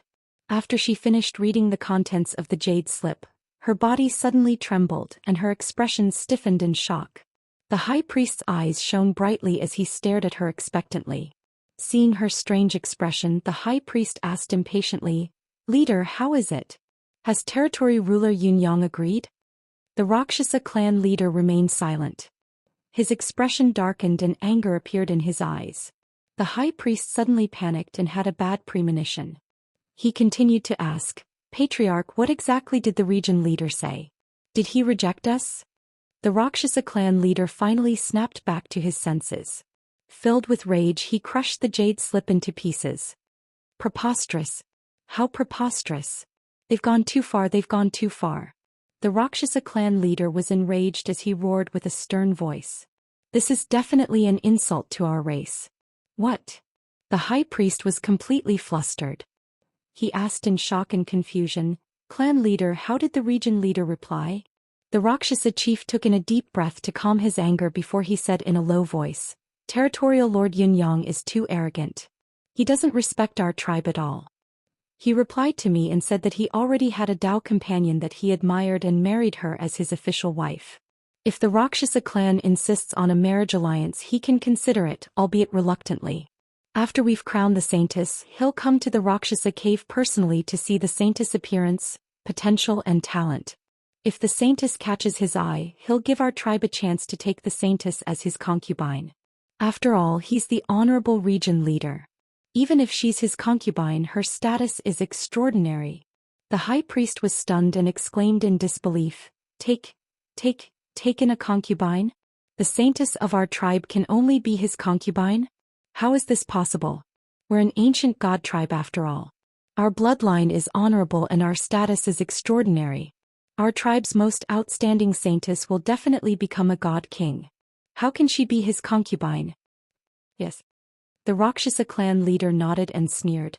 Therefore, territory leader Yunyang is humiliating our tribe. The high priest thought about it and asked with a frown, but this isn't right. Since when did territory leader Yunyang have a Dao companion and marry her as his official wife? He's the honorable region leader. Once he marries his official wife, it'll definitely cause a stir in the entire Yunyang region. All the empires and top forces will gather to congratulate him. Guests will definitely gather and come from all over the place. But we haven't heard anything. There's no news in the entire Yunyang region as well. The Rakshasa clan leader nodded again and said in a low voice, That's why territory leader Yunyang is obviously lying. He doesn't care about the Rakshasa clan at all and doesn't need to show us any mercy. He can tell such a despicable lie so directly. He's going too far. The high priest's expression was dark as well. After a moment of silence he asked, Clan leader, what should we do then? Should this marriage continue? The Rakshasa clan leader pursed his lips and frowned. After thinking for a long time, he nodded and said in a determined tone, Of course it should continue. No matter how much territory leader Yunyang despises our tribe, we can only swallow our pride. The Crimson Lunar tribe has joined forces with the other ancient tribes to suppress our tribe's forces and vow to remove us from the list. We have no other backing to rely on. Territory leader Yunyang is our only chance. No matter how humiliating it is, we can only choose to accept it. Let's be a concubine then. He's territory leader Yunyang after all. Just as he had said, even his concubines were of the highest status. With this relationship, the Crimson Lunar tribe's suppression and encirclement against our tribe will definitely stop. At least, the Crimson Lunar tribe won't dare offend territory leader Yunyang. The high priest nodded in agreement and said with a sigh, Given the situation, we can only swallow our pride. Anyway, territory leader Yunyang hasn't married and hasn't seen Lin Shui. Maybe he'll change his mind when he sees Lin Shui. Besides, if Lin Shui performs well after becoming a concubine and gains the territory leader's favor, she might be promoted to be his wife. The Rakshasa clan leader calmed down and said with a slight nod, That's right. As long as the marriage is successful, we'll have a chance and hope. Prepare to confer the title of saintess. Right after conferring the title of saintess, prepare to welcome territory leader Yunyang's arrival. Your subordinate understands what to do. The high priest bowed and retreated. Soon another 5 days had passed. Under the high priest's arrangement, the Rakshasa people decorated the venue joyfully and prepared for the ceremony of conferring the saintess. At the same time, the Rakshasa cave was decorated with lanterns and colored banners, red and purple, in preparation for the arrival of territory leader Yunyang. On the 26th day, Lin Shui's Rakshasa bloodline was fully activated and her condition was stable. She finally left the sacred blood tower and went to the square to participate in the ceremony of conferring the saintess. Chapter 33:20. The square outside the Luosha Divine Palace was 50 miles wide and could hold hundreds of thousands of people. Unfortunately, the population of the Luosha race had never reached that level. Even at their peak, the population was only 40,000 to 50,000 people. At this moment, All the people in the Luoxia cave were gathered in the square to watch the Saintess ceremony. In the center of the square, there was a platform that was hundreds of feet high. Several statues of the Luoxia ancestors stood there, looking very solemn and sacred. After Lin Shui activated the Luoxia bloodline, this was the first time she appeared in front of the public. Compared to when she first entered the Luoxia cave, her appearance and figure had indeed changed. The most obvious change was that she was taller, and her figure and appearance were more enchanting. She exuded a breathtaking charm. Before she was still petite, delicate and cute. She even exuded a bit of a demonic aura. But now she was even more dazzling and stunning. She unleashed her demonic and charming powers to the extreme. Under the protection of the high priest and many elders, Lin Shui stepped onto the platform. Tens of thousands of Luoxia people finally saw Lin Shui's appearance. They immediately exclaimed in shock and cheered. Many of the Rakshasa men were stunned. They could not help but exclaim loudly. Lin Shui now looked 90% like her mother Xianxia. In the eyes of the Luoxia people, it was as if the Saintess Xianxia had returned. But there were some subtle differences between Lin Shui and Xianxia. Compared to Xianxia, she was younger and unleashed her charming aura to the extreme. Without a doubt, she was even more beautiful and dazzling than Xianxia back then. The cheers and discussions lasted for a long time before dissipating. The clan leader, high priest, guardians, and elders were very satisfied with this effect. Everyone's face was filled with a long-lost gratified smile. 15 minutes later, the ceremony officially began. The clan leader and high priest first prayed a long incantation. Then the high priest led the various procedures. In short, the ceremony to confer the title of Saintess was very complicated and solemn. Lin Shui didn't want to participate in the ceremony. She didn't want to be the Saintess. Now that she had awakened the Luoxia bloodline, her strength had increased several times. Her talent and potential had also improved greatly. She felt that she was qualified to reach the Immortal King realm. She only wanted to leave Rakshasa cave as soon as possible. However, Ji Tianqing never showed up, nor did he send her any instructions through voice transmission. She called out to Ji Tianqing in her heart many times, but received no response. Now her form had changed, becoming even more dazzling and perfect. She could ignore the cheers and amazement of the tens of thousands of Rakshasas. What she wanted to see the most was Ji Tianqing's reaction when he saw her in her current state. Would they be amazed and delighted by it? Or do you feel discomfort and disgust? Xuelin was quite nervous. Under such circumstances she could only wait patiently. Even if she was unwilling, she had to go along with the Rakshasa clan leader's arrangements.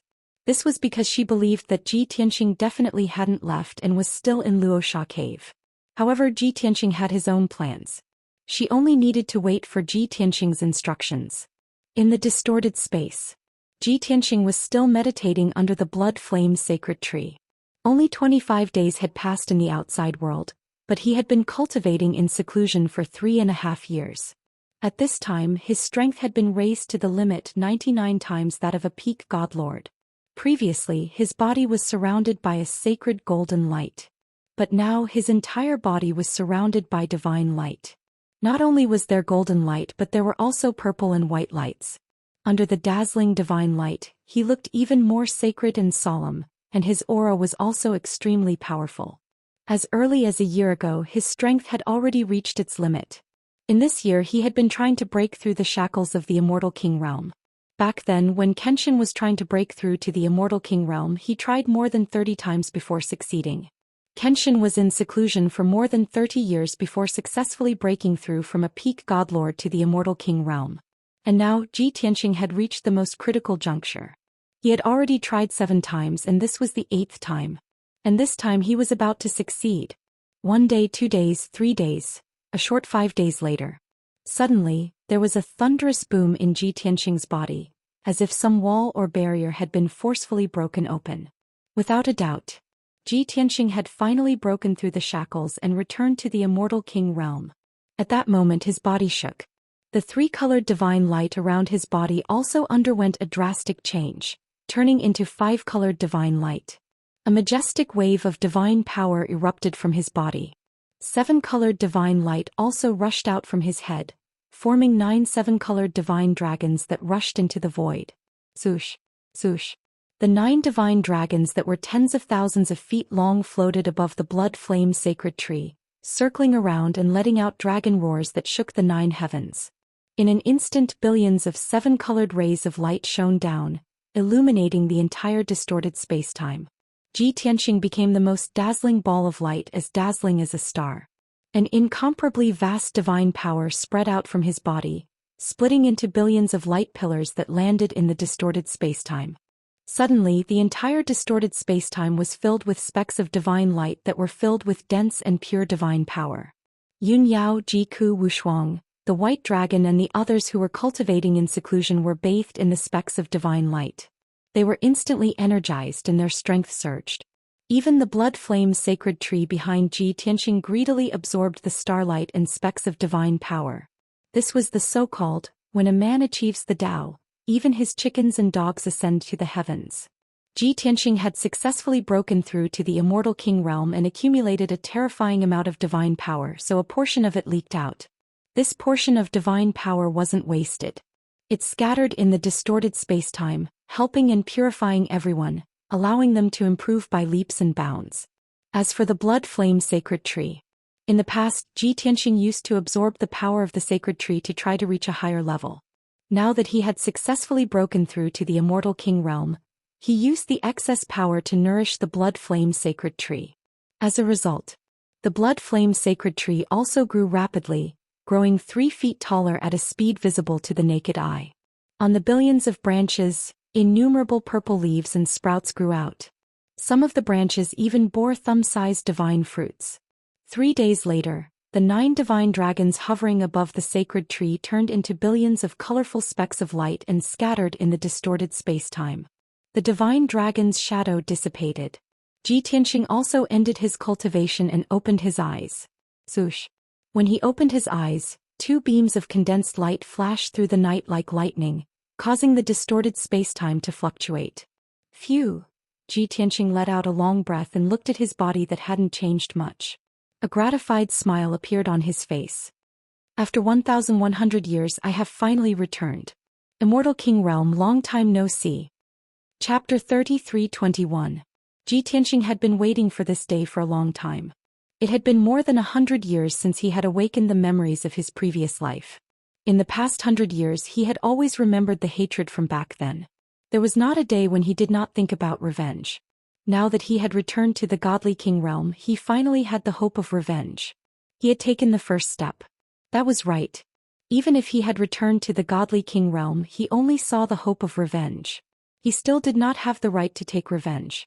After all, his mortal enemies were the 5 most powerful giants of the godly world. Any one of them was in existence that had surpassed the godly king realm and ruled over a continent. He still had a long way to go. After getting up, Xianxia looked around to check on everyone's cultivation. He saw that the distorted space around the bloody flame sacred tree was still filled with hundreds of millions of light spots. That was the excess divine power that had leaked out when he had broken through to the godly king realm. Yun Yao, Jiku, Bailong and the others all guessed that Xianxia had broken through again. However, they also knew that this was a once-in-a-lifetime opportunity that they could not miss. Even if they were curious and wanted to end their cultivation to see what level Xianxia had broken through to. However, after weighing the pros and cons, they all held back and focused on cultivating. They tried their best to absorb the divine light around them. As the rainbow-colored light spots entered their bodies one after another, the light spots entered their bodies one after another. The extremely pure and rich divine power caused their strength to increase rapidly. To everyone, this was their opportunity. With this opportunity, they would definitely be able to break through the shackles and advance by at least 1 level. Seeing that everyone had calmed down and made the correct decision, Xianxia revealed a gratified smile. It should have been 26 days outside. I wonder if Lin Shui's Rakshasa bloodline has been successfully activated? Xianxia thought for a while and quickly left the distorted space. Swoosh. In the darkness, a faint white light flashed. Xianxia appeared beside Chao Qingyu. Although it was only a flash of divine power, Xianxia quickly concealed his aura. But such abnormal fluctuations would still be detected by peak divine lords. However, the Rakshasa clan leader, the great priest, the great guardian and the others were not in the Saint Blood Tower. Therefore Xianxia's aura was not detected. Chao Qingyu was hiding in a dark corner, observing the situation in the square with rapt attention. He was also startled by Ji Tianxing's sudden appearance. When he saw Ji Tianxing's appearance clearly, he keenly sensed that Ji Tianxing's aura had changed greatly. After being stunned for a moment, he suddenly reacted and his eyes widened, revealing a look of deep shock. This is the aura of a god king? Young Master Tianxing, you actually broke through to the divine king realm? Chao Qingyu was a god king, so he was no stranger to the unique aura of a god king. When he realized this, he was incomparably shocked and in disbelief. Ji Tianxing nodded slightly and didn't say much. He asked, "What's the situation on the second floor? Has Lin Xue's Rakshasa bloodline been successfully awakened?" Chao Qingyu suppressed his surprise and nodded. Miss Lin's Rakshasa bloodline has been awakened since a few days ago.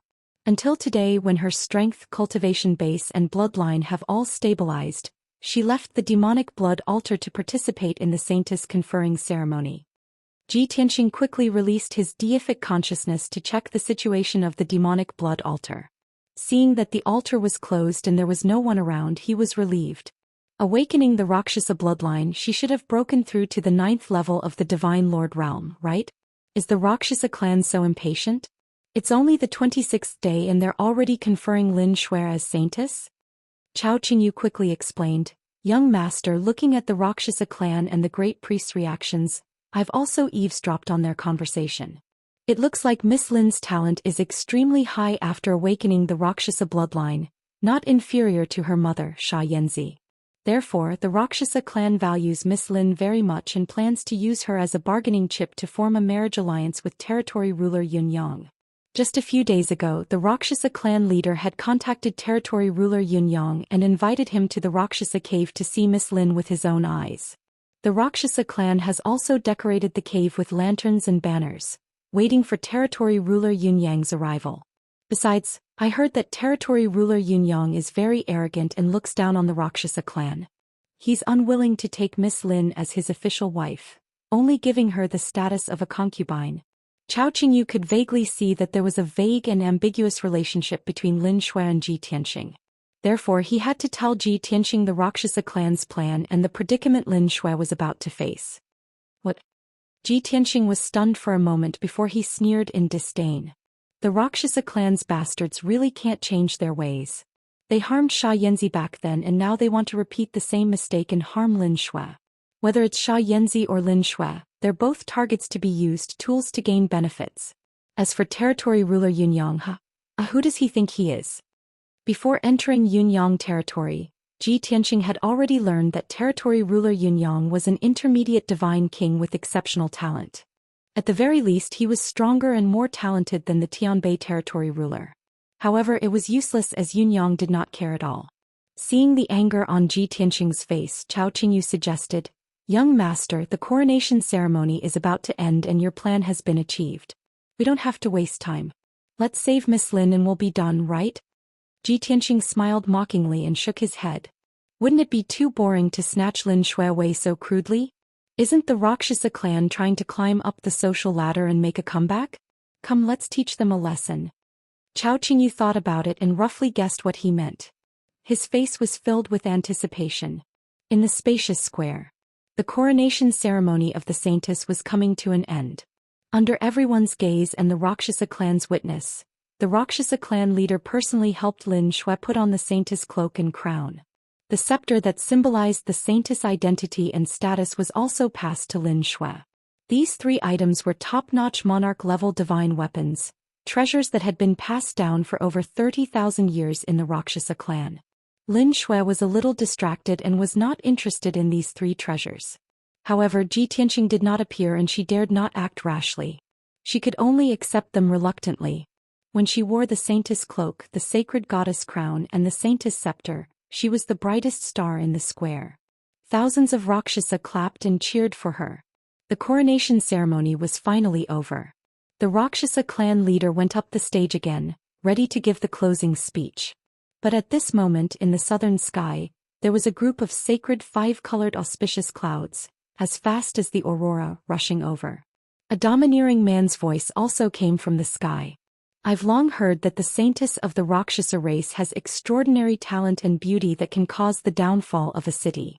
Now that I've seen her today, she really lives up to her reputation. Chapter 33-22. Everything was going smoothly and the saintess conferring ceremony was about to end. However, the sudden voice caused everyone in the square to be stunned. Not only the thousands of Rakshasas, but even the Rakshasa clan leader, high priest, guardians, and elders looked toward the south of the square. Countless people furrowed their brows, revealing vigilant and wary expressions. After all, the young man's voice was not from the Rakshasa clan. He must be an outsider. However, there were no outsiders in Rakshasa Cave, and they had not invited any outsiders in recently. Could it be an intruder? That was everyone's first reaction. As a result, hundreds of Rakshasa guards immediately drew their weapons and blocked the edge of the square, glaring at the five-colored auspicious cloud. Under everyone's watchful eyes, the five-colored auspicious cloud flew above the square, ignoring the hundreds of guards. The five-colored auspicious cloud stopped above the square, and everyone saw the two experts standing on the auspicious cloud. The person in front was a handsome, white-robed, black-haired human youth. His aura was sacred and majestic, and his bearing was dignified and dignified. He looked extremely mysterious, making people fearful and respectful. The other god tribe expert was tall and burly, and his face was resolute and dignified. He wore a green divine robe. His entire body was filled with powerful divine power fluctuations and thick nomological aura. All the Rakshasas present could not help but feel respectful and fearful when they saw the middle-aged man in the green robe. That was because the divine power fluctuations that the green-robed man emitted had far surpassed the God-Lord realm. It was a level that no one could touch and could only look up to. God-King realm. The Rakshasa clan leader, high priest and guardians reacted in the next instant, and their expressions changed drastically.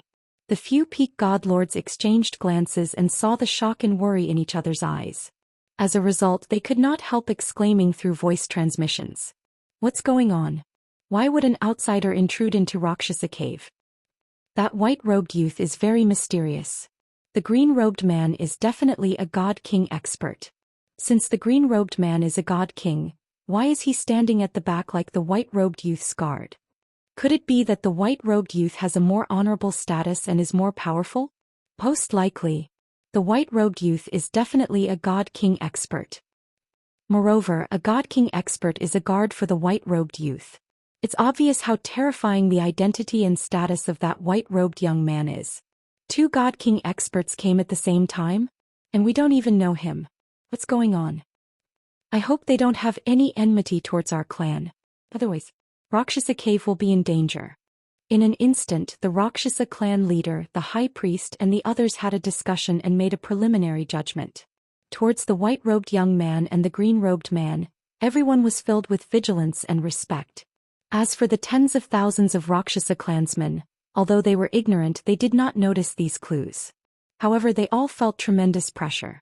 Their hearts were filled with fear and uneasiness. They were filled with worry and vigilance. However, no one noticed. Saintess Lin Shui, who was standing on the high platform, froze when she saw the white-robed young man and the green-robed man. Then a smile appeared on her face. Her bright eyes flashed with joy and excitement. Of course. No matter how happy and excited she was, she knew how to restrain herself and hide it. In the blink of an eye, she suppressed her excitement and regained her calm expression and gaze. No one could see through her. However, in her heart she was screaming with joy. This is great. Despicable fellow, you've finally appeared. I knew that you wouldn't leave me behind and would definitely come to save me. But I didn't expect you to swagger through the streets and even ride a five-colored auspicious cloud to save me. Do you want to be my unparalleled hero and make me repay you with my body? Dream on. After a moment of silence, she remembered something more important. Oh right, he said that he's long heard that the Rakshasa saintess has extraordinary talent and beauty? Is he talking about me? Is what he said true? Could it be that he doesn't find my current appearance demonic and ugly but admires and likes me? If that's the case, then I'm relieved. Lin Shui looked down at herself as she thought. She held her cheeks with both hands, looking nervous and uneasy. Even if the Rakshasa clan thought that she was as beautiful as a fairy, she would not take it to heart. She only cared about that fellow's opinion. At the same time, The Rakshasa clan leader and the high priest took the initiative to ask questions in order to ease the tense atmosphere in the square. May I know who the two of you are? Why did you barge into the Rakshasa cave? If I remember correctly, our clan hasn't invited guests from other clans recently, right? Although he was questioning the other party's identity, the Rakshasa clan leader did not forget to bow and remain respectful and courteous. After all, the Rakshasa clan could not afford to offend a godly king powerhouse, especially when the other party was two godly kings. On the five-colored auspicious cloud, the white-robed youth was in high spirits. He stood proudly and had no intention of explaining. On the other hand, the green-robed man behind him answered for his master dutifully. He said with an indifferent expression, "The Rakshasa clan indeed did not invite my master. We came uninvited. After all, the Rakshasa clan lives in a remote area. It's normal that they don't know my master." Seeing that, the Rakshasa clan leader and the high priest's hearts skipped a beat. Everyone looked at each other and nodded slightly, confirming the guess in their hearts. That was right. That green-robed man was the white-robed youth's guard and servant. Everyone was secretly shocked. What kind of honorable person would he be if a godly king was willing to be his guard? He should be at least the territorial lord of a region, right? Thinking of that, the Rakshasa clan leader, the high priest, the great guardian, and the elders became even more respectful. Please forgive our ignorance. May I ask where the two seniors are from? Do you have any relationship with our Rakshasa clan's ancestors? Why did you enter Rakshasa cave this time? The high priest bowed and asked in a respectful and clear manner. In order not to anger the two godly kings, he only said that he was entering Rakshasa cave and did not dare to mention the word trespass. The tens of thousands of Rakshasa clansmen were already frightened by the two godly kings' power and were uneasy. Now, seeing the clan leader and the high priest in such a humble manner, they understood. Everyone understood the situation. The two guests from other clans must be honorable godly kings, big shots that the Rakshasa clan could not afford to offend.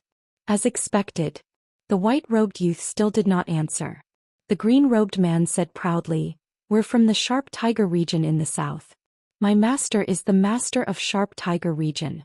Although Sharp Tiger region is very far from here and you must have never heard of it. However, our territorial lord does have some relationship with your ancestors. More than 15,000 years ago there was a Rakshasa woman called Xianxia. When she was traveling the boundless heaven mainland, she passed by Sharp Tiger region. At that time Xianxia was chased by a godly king and was severely injured. She almost died. It was our domain lord who was kind enough to save Xianxia and treat her injuries." Chapter 33-23. The expressions of the Rakshasa tribe leader and high priest changed when they heard what the green-robed man said. Everyone could not help but exclaim in their excitement. "The Tiger region lord? He is indeed a region lord. No wonder." "What? Xianxia? Oh my god. That's the 17th generation saintess of our tribe, my grandmother. Xianxia went to the Tiger region and was even saved by the region lord? No wonder the region lord knows about our tribe. He has such a history with us." The Rakshasa tribe leader and high priest were all excited. They showed gratified, friendly and fawning smiles. After all, the two godly kings had a history with the Rakshasa tribe, which meant that they were friends and not enemies. The Xianxia that the green-robed man mentioned was indeed the 17th generation saintess of the Rakshasa tribe. Xianxia was the 19th generation saintess, and Lin Shui was the 20th generation saintess. Xianxia had broken through to the godly king realm more than 16,000 years ago. The Rakshasa tribe was very powerful back then. They were the second most powerful force after the region lord. However, because of that, the region lord was wary of the Rakshasa tribe and secretly suppressed and weakened them. Xianxia was only a lower-ranked godly king. Her strength was far from the region lord's then. Just staying in the Rakshasa cave and cultivating the skills left behind by the ancestors was not enough to increase her strength quickly, let alone surpass the region lord. Therefore, Xianxia decided to leave the Rakshasa cave and travel the boundless heaven continent to find opportunities and methods to increase her strength. However, it was a pity. Xianxia was still in contact with the Rakshasa cave for 400 years after she left. After 400 years they completely lost contact. There was no news of her until now. The Rakshasa tribe tried to find her but to no avail. Too much time had passed and the Rakshasa tribe thought that Xianxia had died. Sha Yuhuan's disappearance was a huge nightmare to the Rakshasa tribe. It was also a heavy loss. Since then, the Rakshasa tribe's power declined and gradually weakened. Now, Sha Yuhuan's name was mentioned again, and it brought back many Rakshasa powerhouses' memories. Only then did they know that Sha Yuhuan had been to the Tiger region and had interacted with the region lord. After a series of exclamations and discussions, the high priest looked at the two god kings excitedly and asked urgently, "Respected god kings, may I ask a question? After Domain Lord saved Sha Yuhuan, where did she go? After that, was there still any contact between Sha Yuhuan and the Domain Lord? Is she still alive? And where are you?" Seeing the high priest asking a series of questions with an indifferent expression on the white-robed youth's face, the green-robed man frowned and said with some displeasure, "Are you asking a question?" The high priest was rather embarrassed. He quickly explained with a smile, "Senior, please don't be angry. I was just worried. After all, Luo Zhen is Sha Yuhuan's grandson. For the past 10,000 years, there has been no news of grandmother. We are all extremely sad." Only then did the green-robed man's expression soften significantly. With a dignified expression he said, "After my lord saved Sha Yuhuan, he healed her injuries and allowed her to leave. As for where she went and why she disappeared, we don't know. After all, our domain lord only met her by chance. It's not appropriate for us to interfere with her private matters." This. The high priest's face instantly turned gloomy. His hopes were dashed. However, when Sha Yuhuan disappeared, he was not even born yet. He did not have any deep feelings for Sha Yuhuan, much less any grief. In the blink of an eye, he returned to normal and greeted the green-robed man with a smile. With his relationship with Sha Yuhuan, he had an advantage over the others. It was easier for him to get closer to them. Just as everyone was exchanging pleasantries, Saintess Lin Shui, who was ignored by everyone, had a strange expression. She was holding back her laughter painfully. "Ha, ha, I'm dying of laughter. Tiger Che? Nonsense. Domain Lord Tiger Che? Even if you're making up lies, can you be more serious? Aren't you afraid of being exposed by the Rakshasa race for randomly making up a domain name?" However, looking at the Rakshasa race's reaction, they definitely believed it without a doubt. They were lowly in their bones and only wanted to flatter and curry favor with the strong. No matter how ridiculous you make it up, they won't doubt it. After all, both of you are divine kings. They can't afford to offend you, so they can only suck up to you. Lin Shui cursed inwardly, finding it ridiculous. Witnessing the Rakshasa race's humility and flattery with her own eyes, she was filled with contempt and disdain. However, she calmed down quickly and noticed the abnormality. No. Isn't he a peak divine lord? When did he break through to the divine king realm? Also, how do they know the name Sha Yuhuan? Even if it's a lie, how can they make it up so well? At this moment, after the high priest and the green-robed man finished exchanging pleasantries, they had gotten closer. The green-robed man also explained the purpose of his visit to everyone. It turned out that he was accompanying Domain Lord Tiger Che to travel the continent and accidentally passed by Cloud Yang region. It was only then that he remembered the Rakshasa race's existence. After many inquiries and searches, they found Rakshasa cave and broke in easily by breaking the divine formation. They did not expect to be so lucky to meet the Rakshasa race's new saintess. They had long heard of the Rakshasa race's saintess reputation. It was a good opportunity to meet her. Knowing this, the Rakshasa leader, the high priest, and the rest were completely relieved. Not only were they not worried, but they were also secretly delighted and excited. Especially the Rakshasa leader, he was so excited that he thought to himself, "God is really helping me. Not only can our race form a marriage alliance with Domain Lord Yunyang, but we can also become acquainted with Domain Lord Tiger Che. Domain Lord Tiger Che is very interested in our race. I only need to do some work and we can become friends. By then our race will have the help of 2 domain lords. Why should we worry about not being able to rise again?" At this moment, the high priest suddenly realized that the honorable Domain Lord Tiger Che had been silent, but he was sizing up Saintess Lin Shui with admiration. Domain Lord Tiger Che was not only handsome but also dignified. Even when he was sizing up Lin Shui, he did not look annoying at all. His expression and gaze were focused, revealing admiration and praise. It was definitely not a greedy or wretched gaze, but an affirmation and admiration for beautiful things. The high priest immediately realized that his chance to show off had come. Therefore he plucked up his courage and asked, Lord Tiger Che, this is Saintess Lin Shui whom our race has conferred today. She's the most outstanding young woman in our race. I wonder what Lord Tiger Che thinks of our Saintess? Or perhaps, can you give some pointers and enlighten our Saintess? The white-robed young man smiled, not hiding his admiration at all. He said solemnly, Saintess Lin Shui's appearance and bearing are rare in this world. Although she's only a 9th-level divine sovereign now, her talent is outstanding and her potential is great. She'll definitely break through to the divine king realm soon. I've wandered the world for many years, but I've never found a Dao companion that I like. Now that I've seen Saintess Lin Shui, I'm actually moved. I've decided to take her as my wife and guide and teach her with all my heart. I won't let her talent and potential down. Once he said this, the entire square fell silent. Everyone was stunned, revealing an expression of disbelief. No one had expected Domain Lord Tiger Che to amaze the world with a single brilliant feat. And after the High Priest, Chief Protector and the rest were stunned for a moment, they immediately revealed a look of thick surprise, and also cried out in surprise in their hearts. Ha! The surprise came too suddenly. We only saw that Domain Lord Tiger Che admires Lin Shui very much. I didn't expect that he would actually be so straightforward, proposing a marriage alliance face to face. Domain Lord Tiger Che marrying Lin Shui as his official wife. This is simply a heaven-sent opportunity. Chapter 33-24. For the High Priest, the Great Guardian, and the many elders, it was the most practical thing to do to curry favor with the two divine kings in front of them and Precinct Lord Tiger who was close at hand.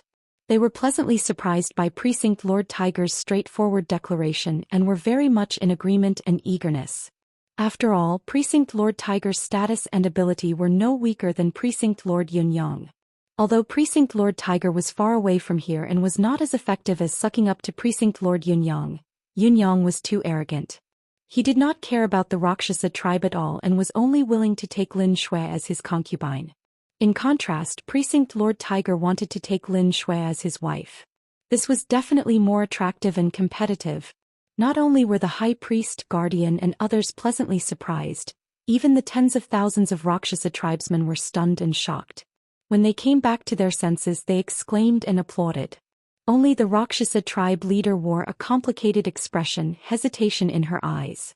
The one who had the biggest reaction and was the most excited was none other than Lin Shui. Her eyes widened in disbelief as she stared at Ji Tianxing with sparkling eyes, her heart beating several times faster. It was to the extent that the blood in her body was flowing faster and faster. She was so excited that she couldn't express it with words. At this moment she even thought that she had heard wrongly and was hallucinating. She could not believe that those words came from Ji Tianxing's mouth. Oh my God! Is this still him? Is this really what he's saying? He's always on guard against me and looks like he doesn't want to get close to me. He even despises me a little. But now he's saying something so mushy? And in front of tens of thousands of people? It's unbelievable. Could it be that these were his true thoughts? He already has me in his heart, but he's just unwilling to admit it? Now he's using this opportunity to express it boldly? It's so touching. Lin Shui was excited and touched. The corners of her eyes were covered with mist that was about to condense into tears. She had never been so happy in her life. However, just as she was filled with excitement and shyness, Ji Tianxing's deific consciousness voice transmission suddenly rang in her head. Hey, can't you show a little bit of shock and excitement? I'm Precinct Lord Tiger now. I'm proposing marriage to you in front of your entire tribe. How can you suppress the excitement and joy in your heart? Lin Shui's body stiffened as she glared at him and said telepathically, You're never serious. Don't be so narcissistic, okay? Although she said that, she still cooperated with Ji Tianxing and showed an appropriate expression of surprise and disbelief. While she was smiling, she was still a little worried. She sent a telepathic message to Ji Tianxing and asked carefully, Hey, what you said just now, was it true? You will fulfill your promise, right? Although she was very shy, she knew very well that if she missed this opportunity, there wouldn't be another one. If she didn't grasp this rare opportunity, she would regret it for the rest of her life. Ji Tianxing, on the other hand, was full of astonishment. He replied with a surprised tone, Hey. I'm obviously acting. I'm just trying to save you, right? Lin Shui's joyful smile froze. Her body, which was trembling with excitement, stiffened on the spot. Her excitement quickly cooled down and she regained her composure. A strong sense of disappointment and bitterness pervaded her heart, making her feel as if all the strength in her body had been sucked out. The mist in her eyes condensed into 2 bean-sized teardrops and quietly slid down her face. I knew it. You haven't changed. I'm the one who thinks too much. Lin Shui murmured in her heart, feeling indescribably uncomfortable. At this moment the high priest, the great guardian, and the others were shocked by Shui Lin's reaction. Someone exclaimed, "Look, the saintess is crying." What's going on? Is the saintess so excited that she can't help crying? That must be it. After all, Precinct Lord Tiger is so straightforward. Happiness came too suddenly. The vast majority of people supported this marriage, so naturally they were thinking in a positive direction. However, the Rakshasa clan leader frowned. After a moment of hesitation, he shouted with a dignified expression, "Silence." Instantly, countless people in the square quietened down and looked at the Rakshasa clan leader. The Rakshasa clan leader bowed to Ji Tianxing and said in a neither servile nor overbearing tone, "Precinct Lord Tiger, thank you very much for your affirmation and love of our saintess. This is our clan's honor. However, marriage is naturally a matter of mutual consent. Don't you think so?" Ji Tianxing nodded slightly and said calmly, "Of course. You can't force a melon to be sweet. I understand this principle." Hearing this, the high priest, great guardian, and the others all frowned. They had a bad feeling. That was because they had already guessed the Rakshasa clan leader's thoughts from his tone. As expected, the Rakshasa clan leader looked at Lin Shui with a dignified expression and asked in front of everyone, "Lin Shui, the Honorable Precinct Lord Tiger has come from afar to watch our saintess's ceremony. The Precinct Lord admires you very much and is willing to marry you, guide your cultivation, and help you break through to the Divine King realm. Based on the principle of fairness and willingness, I'm asking you in front of everyone now. What do you think? Don't worry, as long as you agree I won't stop you." Although he said so on the surface, he spoke to Lin Shui through telepathy in a serious tone. "Lin Shui, you must consider this carefully. You mustn't be hasty. You're our saintess now. When you make a decision, you must consider the big picture. You must know that your marriage with Precinct Lord Yunyang is 70 to 80% certain. As for this Precinct Lord Tiger, we still don't know his identity and background. Besides, we don't know where Tiger Precinct is or how far it is from Rakshasa Cave." The Rakshasa clan leader was not hinting but reminding and warning Lin Shui. His intention was obvious. He wanted Lin Shui to reject. However, what the Rakshasa clan leader did not expect was that Lin Shui had completely ignored his telepathic persuasion. In front of everyone, Lin Shui raised her sleeve to wipe away the tears at the corner of her eyes and looked at Ji Tianxing with a smile. She said sincerely, "I'm grateful for Precinct Lord Tiger's kindness. I'm willing. Although Precinct Lord has a noble status, powerful ability, and extraordinary talent, I'm just a mediocre person. As for me, I'm just a person with mediocre aptitude. I can't even enter the Domain Lord's discerning eyes. Most of the time I can only be despised and alienated. However, no matter what others think, no matter how Precinct Lord sees me, I want to express my truest feelings. That's right. You are the most handsome man in my heart, the most enchanting man. You have long since monopolized my heart. Other than you, I can ignore any other young talent in this world." Chapter 33-25. Lin Shui's expression, eyes, and tone all revealed sincerity and truth. Her tone was extremely infectious, causing countless people to feel deeply moved. However, many people felt puzzled and began to discuss in low voices. What is the Holy Maiden saying? Why does it feel weird? Although the Holy Maiden agreed to Territorial Lord Tiger Che's marriage proposal, this is a good thing for our clan. But I keep feeling that the Holy Maiden's words have a hidden meaning. It sounds very complicated, but isn't this the first time the Holy Maiden and Territorial Lord Tiger Che met? The Holy Maiden is attracted and fascinated by Territorial Lord Tiger Che the first time she met him? Is this the legendary love at first sight? Not only did the Rakshasa clan find it strange, but the Rakshasa clan leader also noticed the abnormality, sizing up Lin Shui and Ji Tianxing with a strange look.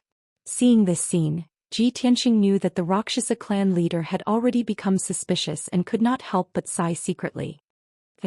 I really shot myself in the foot.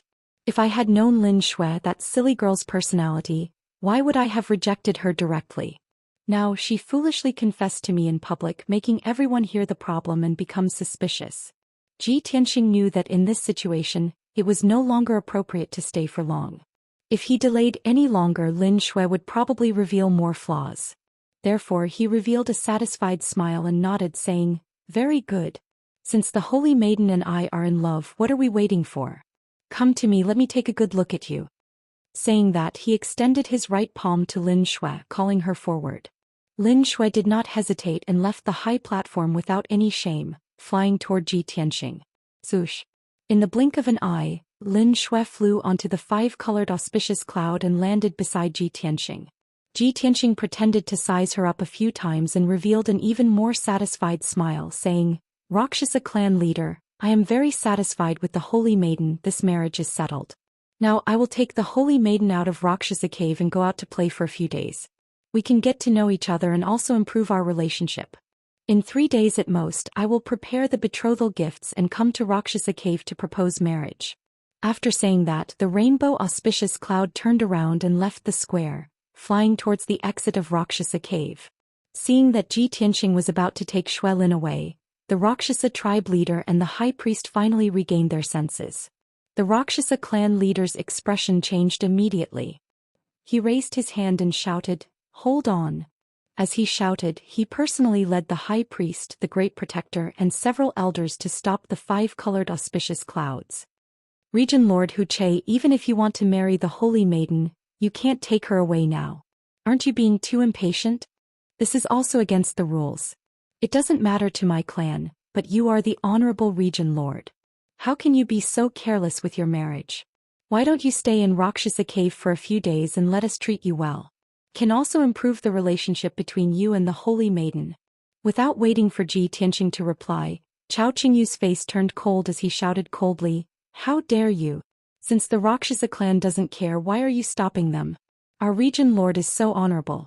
It's the Rakshasa clan's honor that he likes the Holy Maiden of the Rakshasa clan and is willing to marry her. Rakshasa tribe leader, don't refuse a toast only to be forced to drink a forfeit." The threat in these few sentences was already very heavy. Moreover, Chao Qingyu even released the powerful suppression of a godly king powerhouse, enveloping the entire square.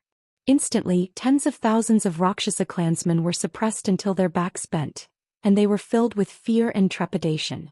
Even the Rakshasa tribe leader, the high priest and the great protector, and the other peak godly lords were trembling slightly. They were terrified and uneasy. Even so, the Rakshasa tribe leader still straightened his neck and said very stubbornly, "Region Lord Hu Che, the Rakshasa clan respects you as the Region Lord and is very polite and respectful to you. However, there are rules to everything. I hope you can understand. If I let you take the Holy Maiden away so carelessly today, it will bring shame to the Rakshasa clan and our ancestors. Your Excellency, please let the Holy Maiden stay. We will discuss this carefully.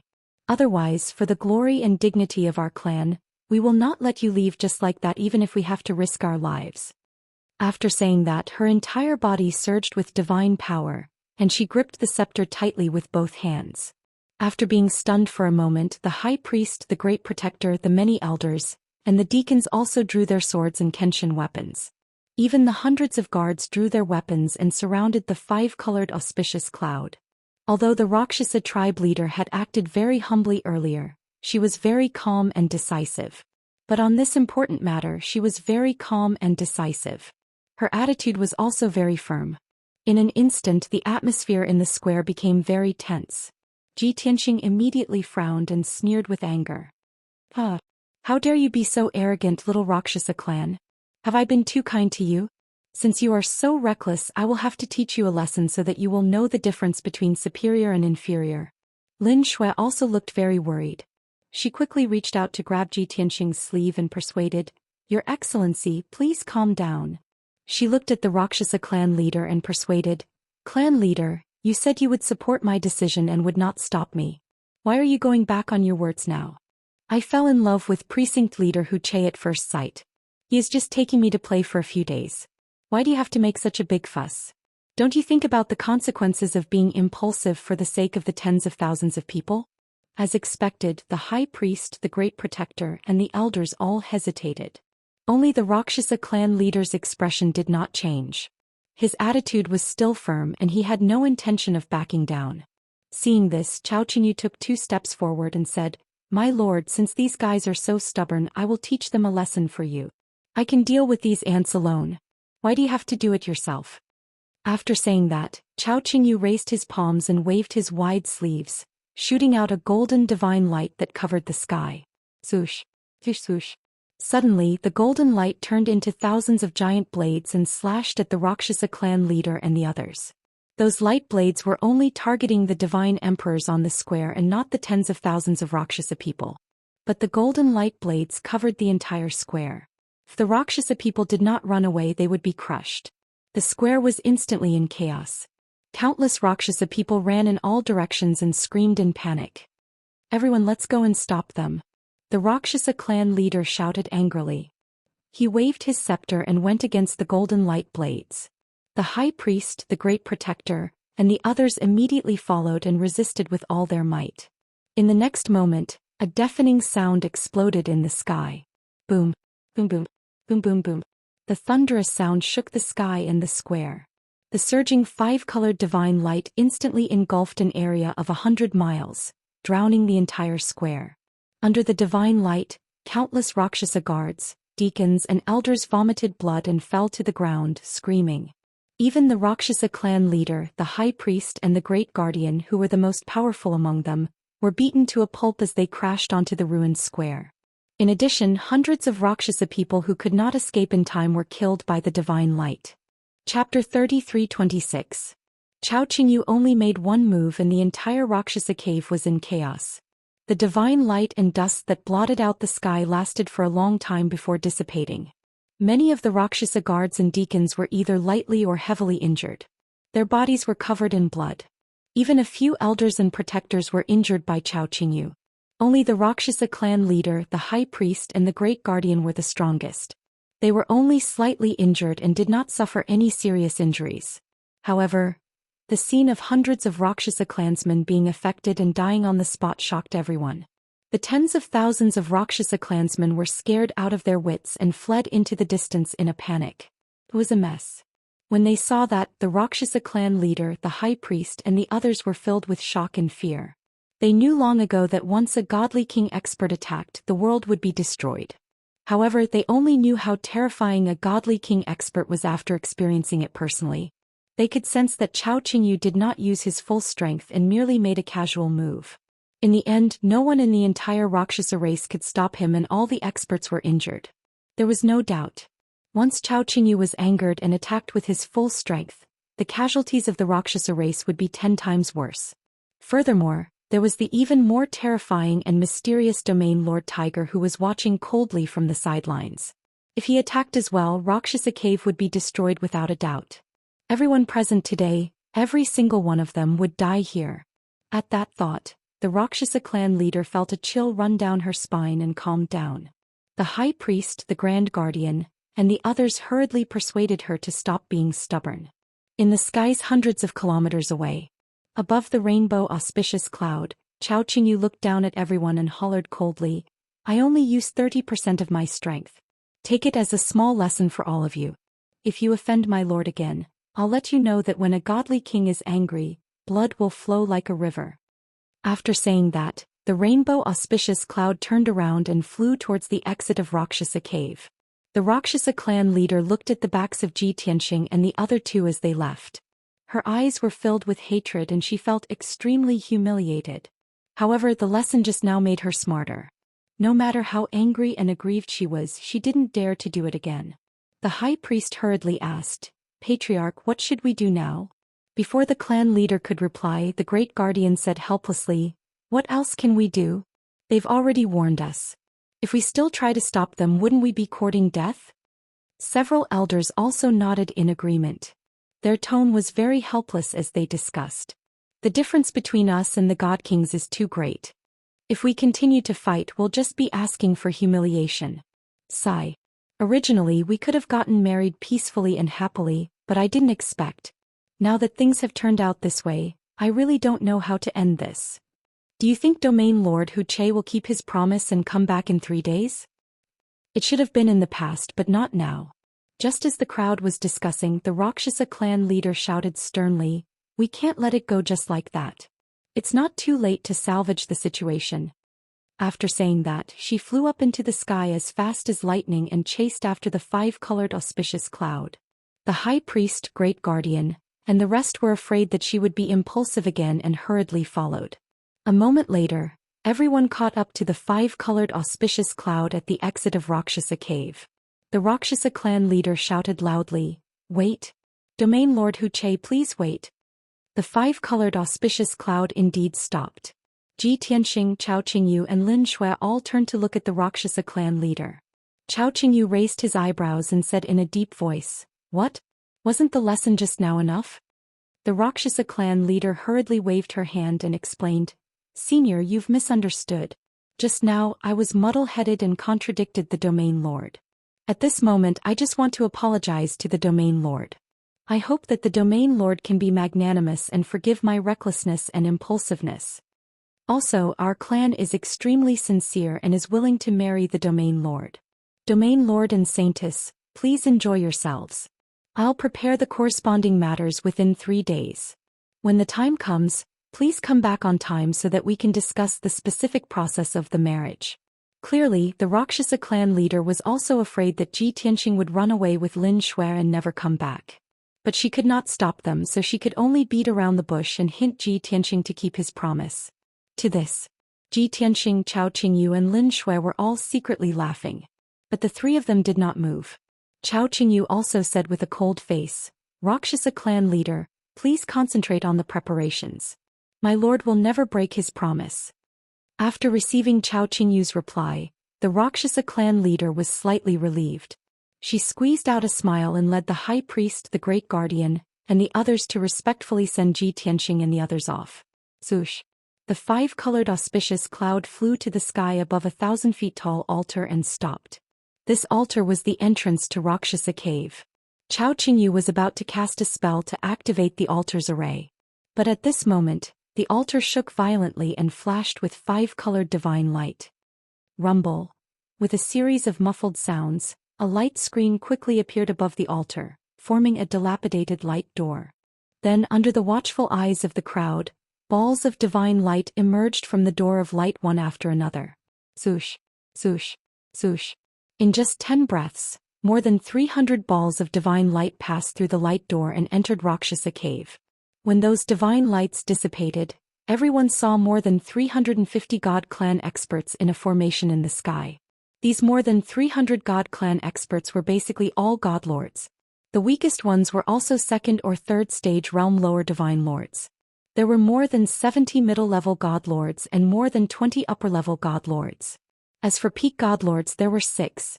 Moreover, their appearances were completely different from the Rakshasa clan. They were all more than 10 feet tall and skinny. They wore silver armor and had a head full of silver hair. Even the wings on their backs were pure silver and shone with a metallic luster. Seeing this group of uninvited guests who suddenly barged into Rakshasa cave, Ji Tianxing and Chao Qingyu frowned. However, the Rakshasa clan leader and high priest's expressions changed drastically as they cried out in shock. "It's the Scarlet Moon clan. Damn it!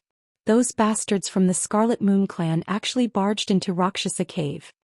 That's the clan leader of the Scarlet Moon clan, Scarlet Shadow Tanyu.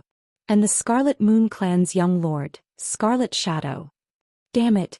The Scarlet Moon clan leader and young lord are both here, and they even brought all the experts. Those bastards from the Scarlet Moon clan, what are they trying to do? Following the cries of shock, the Rakshasa clan people tensed up as though they were facing a great enemy. And at this moment, among the Scarlet Moon clan crowd, there was a burst of vicissitude and majestic laughter. "Ah! The Rakshasa clan and my clan are in-laws. Why didn't you inform me about such a grand and solemn event like conferring a saintess? Rakshasa clan leader, are you looking down on me or the Scarlet Moon clan?" Chapter 33-27. Today's coronation ceremony was really full of twists and turns. Region Lord Tiger Che had not left yet, and a large number of powerhouses from the Crimson Moon clan had arrived. The person who spoke was the clan leader of the Crimson Moon clan, Crimson Shadow Heavenly Geo. He wore a dark silver battle robe with a fiery red cape on his shoulders. His silver hair fluttered in the wind. His thin and tall body was like a javelin that pierced the heavens, emitting a sharp aura. His resolute face was full of vicissitudes of life, and there was also a hideous scar. He stood at the front of the Crimson Moon clan's team, looking at the Rakshasa clan leader, the high priest, and the rest with a cold smile. Behind Crimson Shadow Heavenly Geo was a young man who looked a little similar to him and had an arrogant expression. This person wore a silver robe and a sapphire blue cape. His silver hair was tied into a ponytail, looking very carefree and unruly. He was the young master of the Crimson Moon clan, lifeless Crimson Shadow. At this time his gaze swept across the Rakshasa clan leader and the rest, then fell on the five-colored auspicious cloud, sizing up Ji Tianxing, Lin Shui and the other two. The three groups of people stopped in the sky. The five-colored auspicious cloud was sandwiched in the middle, unable to advance or retreat. The atmosphere was a little strange. However, Ji Tianxing, Chao Qingyu and Lin Shui looked very calm. Even if there were as many as 300 powerhouses from the Crimson Moon clan, they were not worried at all. Anyway, the Crimson Moon clan was not targeting them. The Rakshasa clan leader quickly calmed down and glared at Crimson Shadow Heavenly Geo and the rest. He asked in a deep voice, "Crimson Shadow Heavenly Geo, what is the meaning of this? What are you trying to do?" Seeing the Rakshasa clan's vigilant look, Crimson Shadow Heavenly Geo chuckled and said, "Sister, don't be so nervous. I have no ill intentions. I just heard that the Rakshasa clan is going to confer a new saintess, so I rushed over to watch the ceremony." "What? Our two clans have been friends for generations. Can't I even watch the ceremony?" The Rakshasa clan leader did not speak. His expression was gloomy as he glared at the high priest and the great guardian. He asked in a deep voice, "Who leaked the news of the saintess? How did the Crimson Moon clan? You must investigate this matter thoroughly. No matter who leaked the news, they must be severely punished." The high priest, the great guardian, and the others nodded repeatedly, revealing a look of hatred for a common enemy. Chief Protector angrily glared at Crimson Shadow Sky 9 and shouted angrily, "Crimson Shadow Sky 9, you old bastard, stop pretending. Conferring the title of saintess is our Rakshasa race's matter. What does it have to do with your Red Moon race? We didn't invite anyone to observe the ceremony, but you barged into the Rakshasa cave and even brought all the experts of the Scarlet Moon clan. Do you think we're all blind and can't see your ambition?" The high priest and several elders also began to berate him. "Who is a family friend of the Scarlet Moon clan? Don't you have any shame? Back then, all of you went on a killing spree in Rakshasa cave, slaughtering over 10,000 of my clan's people. Your actions were like that of demons, so vicious that it made one's hair stand on end. You bastards from the Scarlet Moon clan, Rakshasa cave does not welcome you. Get out of here." Hearing the scolding of the high priest and others, lifeless Crimson Shadow and the experts of the Scarlet Moon clan were enraged and their eyes were sharp. Crimson Shadow Sky 9 was not angry at all. He maintained his smile and said, "What happened back then is in the past and I don't want to talk about it anymore. However, it was indeed the Rakshasa race's fault. You humiliated my clan and betrayed my trust. Now that a new saintess has appeared in the Rakshasa race, this is a good opportunity for you to make amends for my clan and atone for your sins." Hearing this, the Rakshasa clan leader and others' expressions changed. They had a bad feeling about this. "Crimson Shadow Sky 9, what do you mean? Bastard, what are you trying to do?" Crimson Shadow Sky 9 smiled but did not answer. His face was filled with a playful sneer. Lifeless Crimson Shadow stared at Shui Lin, who was on the five-colored auspicious cloud. After taking a closer look, he nodded in satisfaction. If I'm not wrong, this young lady is the new saintess of the Rakshasa race, right? She is indeed Xia Yanzi's daughter. Not only is she 80% similar to her, but she is even better than her. Back then Xia Yanzi betrayed me and humiliated me. As the saying goes, a father's debt must be paid by the son, and a mother's debt must be paid by the daughter. Xia Yanzi's debt to me will be paid by his daughter." He stared at Shui Lin with an evil look and crooked his finger at her. He said with a smile, "Although your mother is dead, you have to replace your mother and marry me. Only then can the grudge between the Rakshasa race and the Rakshasa race be written off." Hearing this, the Rakshasa clan leader and many powerhouses were enraged. Many of the Rakshasa race were also filled with righteous indignation. Lifeless Crimson Shadow, you despicable bastard. Bastard from the Crimson Moon race, you are so shameless. Lifeless Crimson Shadow, you are already married and have children. You even have 2 concubines. How dare you say something like this? You are the young master of the Crimson Moon race. You have no right to marry our saintess. The protectors and elders roared in agitation. Lifeless Crimson Shadow was not angry. He was still looking at Xuelin greedily. He chuckled, that's right, I am married and have 2 concubines. If this new saintess marries me, she can only be my concubine. But it can't be helped. After all, the Rakshasa race owes me a saintess. You have to atone for your sins. Hearing this, the Rakshasa clan leader and high priest were so angry that they started laughing. Lifeless Crimson Shadow, it's been more than 2,000 years and you are still as shameless as ever. Lifeless Crimson Shadow, you are too arrogant and conceited. With that face of yours, do you think you are qualified to marry our saintess? Dream on. Lifeless Crimson Shadow, if it weren't for Crimson Shadow Sky 9 protecting you, how could a good-for-nothing ignorant piece of trash like you be able to live freely until now? The mockery and laughter of the crowd deeply irritated Lifeless Crimson Shadow. His face turned darker and the veins on his forehead started to bulge. What the third elder Wuxia said especially made his face contort in anger. He clenched his fists so tightly that his knuckles cracked. ***, how dare you talk to me like that? You have a death wish. Lifeless Crimson Shadow roared as he raised both of his fists and blasted out 2 balls of blazing divine flame toward Wuxia. Wuxia and the elders beside him were shocked. They joined forces to cast spells to block the attack. Bam! With a muffled explosion, the barrier of light created by the elders blocked the 2 balls of flames and pulverized them. Lifeless Crimson Shadow's attack was neutralized just like that. Wuxia and the other elders laughed even more contemptuously. They mocked in a mocking tone, you dare to make a move against me with just this little bit of strength? A good-for-nothing piece of trash like you wants to marry our saintess? Are you even worthy? Our saintess already has someone in her heart. Lifeless Crimson Shadow, you are asking for humiliation. Get out of Rakshasa Cave now, or you will have to face the consequences today. Chapter 33:28. For the past 2,000 years, the Crimson Lunar Tribe had always looked down on the Rakshasa tribe. Especially Lifeless Crimson Shadow, who despised the Rakshasa tribe and did not take them seriously at all. Now the elders of the Rakshasa tribe dared to mock and insult him in front of everyone, even calling him a good-for-nothing. He flew into a rage, his blood boiling as murderous intent surged within him. You bunch of lowly old things, how dare you insult this young lord? Who gave you the courage? Are you tired of living? As he cursed, Lifeless Crimson Shadow pulled out his divine weapon and was about to attack Wuxia and the rest. He was enraged and wanted to tear Wuxia and the rest into pieces.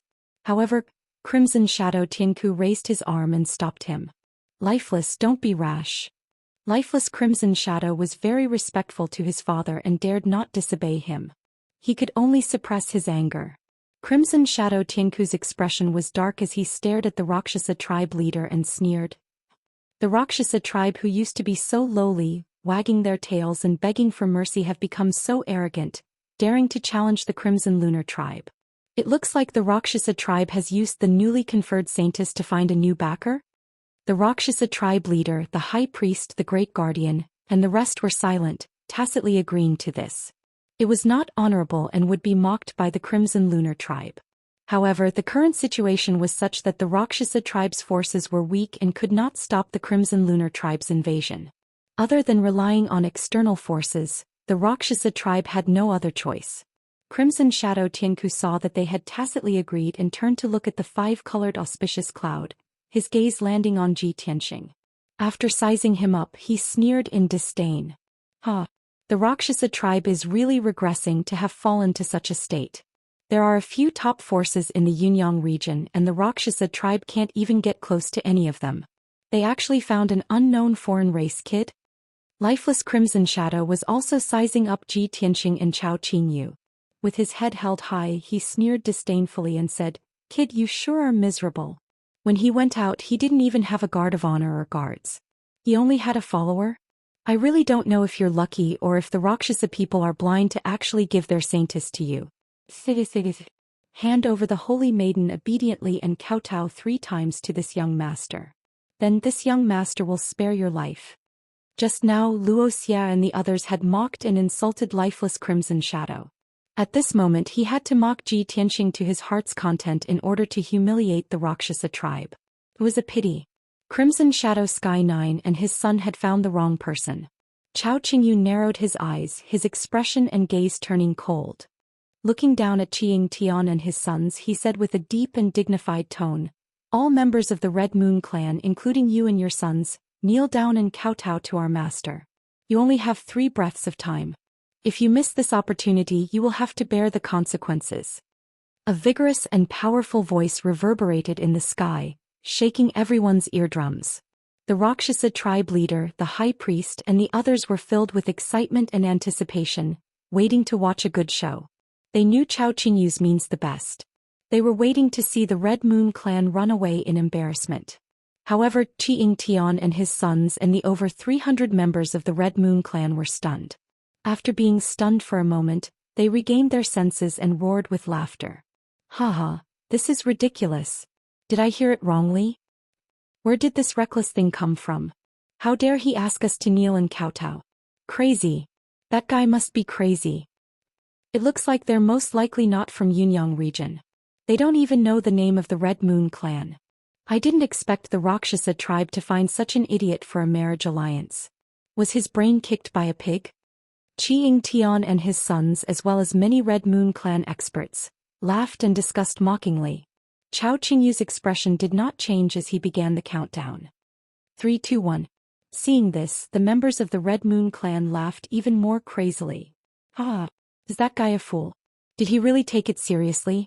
To pretend to be strong, he forced himself to this point. How admirable. Stop putting on an act. If you have the ability, come and hit me." Many people laughed and pointed at Xianxia and Chao Qingyu. They laughed until tears came out. At the same time, Chao Qingyu raised his palms expressionlessly and formed a sword seal with his 10 fingers. He activated his mighty divine power and released a 5-colored sword light that covered the sky. At that moment, the mighty divine power burst out with a terrifying aura that could suppress and destroy everything, covering 1,000 miles. An extremely sacred and unstoppable invisible pressure that belonged to a divine king expert enveloped all the members of the Red Moon clan. Crimson Shadow Sky 9 and the other peak divine lords' faces suddenly changed as they widened their eyes in shock. The bodies of the 300 Red Moon clan experts stiffened and their expressions froze. Their laughter stopped abruptly. Even a fool would know that the ordinary-looking man in the green robe had terrifying strength. Moreover, he was definitely not a divine lord. Could he be a divine king? Thinking about this, the 300-plus powerhouses were filled with shock. They were scared out of their wits. The same thought appeared in their minds at the same time. Run. That's right.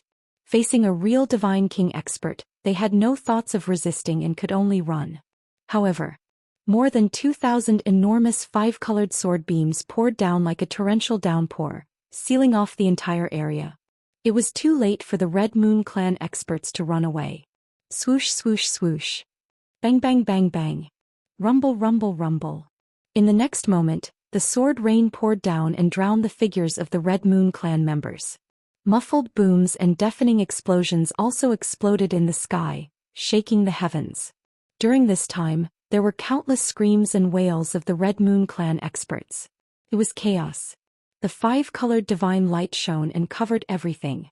The people of the Luosha race retreated far away and looked at the situation in the divine light. They were eager to see what would happen to the Red Moon clan. After a while, the 5-colored divine light that covered the sky and the sun disappeared. The scene became clear again and everyone saw the situation on the battlefield. They saw that the mountains and the earth within a 1,000-mile radius had become ruins and deep pits. The 5-colored auspicious cloud was still floating in the sky and Xianxia and the other 2 were not hurt at all. On the other hand, the 300 over-experts of the Crimson Moon clan were in a sorry state. At least 40 middle-level and low-level divine lords were smashed into smithereens on the spot by the sword light. Even their godheads were destroyed. The 310 Sir gods who were lucky enough to survive were all either lightly or heavily injured. The lower and middle divine lords were in the worst state. Their bodies were covered in blood and many of them had broken limbs. Only Qing Tian and his sons and a few peak divine lords were injured the lightest, but they were also in a terrible state. Chapter 33-29. Cough, cough. Supported by 2 elders of the Crimson Moon tribe, lifeless Qing coughed violently as blood flowed out of his nose and mouth. His hair was disheveled, his face covered in blood, and there were large bloody holes on his chest and back. His injuries were horrifying. "Father, that guy is too terrifying. We are no match for him. Run." Lifeless Qing was almost scared out of his wits. His voice trembled as he shouted anxiously. Crimson Shadow Sky 9 and the Crimson Moon clansmen were filled with shock and fear. They still hadn't recovered from the shock. Everyone had no time to heal their injuries as they forced themselves to endure their injuries. They held onto their swords and sabers as they faced the 5-colored auspicious clouds in a defensive posture. "Shut up. Stop being so noisy." Crimson Shadow Sky 9 could not help but shout angrily when he saw lifeless Qing being so disgraceful. The other party's strength was beyond his expectations. However, he still had the backbone and dignity of a powerhouse. He was unwilling to be humiliated in front of the Rakshasa tribe. He looked at Chao Qingyu solemnly and said angrily, "So you are a divine king realm powerhouse. No wonder you are so arrogant. However, don't forget that this is the Yunyang region, not your territory. Although the Crimson Moon tribe is no match for you, we are not afraid of you. This seat will remember this debt." Crimson Shadow Sky 9 then looked at the Rakshasa tribe leader and sneered, "Well done. You have found a divine king from another region to be your backer. No wonder you are so arrogant. However, you will not be happy for long. Let's wait and see." After saying these words, Crimson Shadow Sky 9 was about to leave the Rakshasa cave with the Crimson Moon tribe. The Rakshasa tribe leader and the high priest rarely saw Crimson Shadow Sky 9 being humiliated.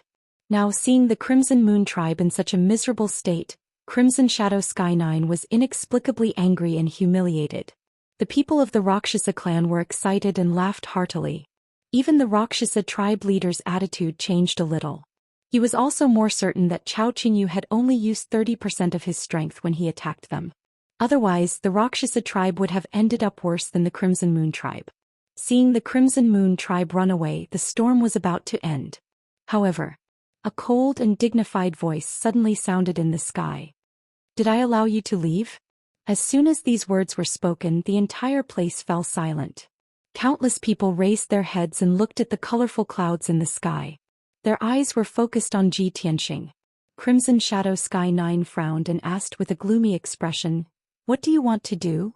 Ji Tianxing looked down at him indifferently and said in an indifferent tone, "No one has ever come out unscathed after humiliating me. Both of you, father and son, leave behind a pair of arms each. Then kneel down and kowtow to apologize before you can leave."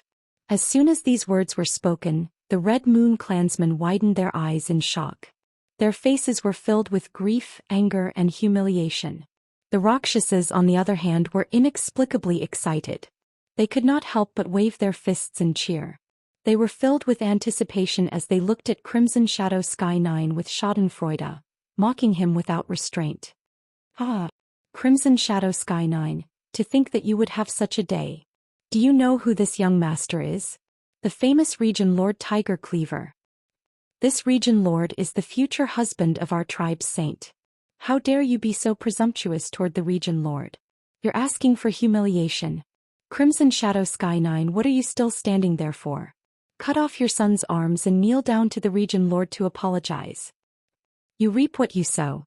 If it weren't for Crimson Shadow being too arrogant and brainless, how could he have ended up like this?" Hearing the crowd's mockery, Crimson Shadow Sky 9 finally understood Ji Tianxing's identity. Region Lord Tiger Che? Did the Rakshasa tribe's lowly dogs really marry a foreign region's divine king? Crimson Shadow Sky 9's expression was extremely ugly. He struggled internally, hesitating. As for Crimson Shadow, he was already drenched in cold sweat. He cursed fiercely, "What Region Lord Tiger Che? I've never heard of him.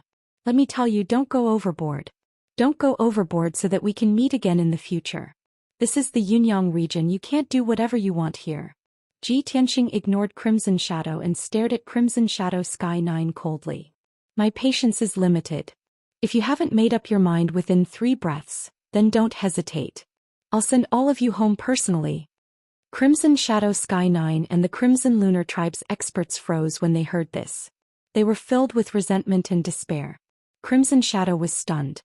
He scratched his head subconsciously and mumbled, I have my own legs. Do I need you to send us home?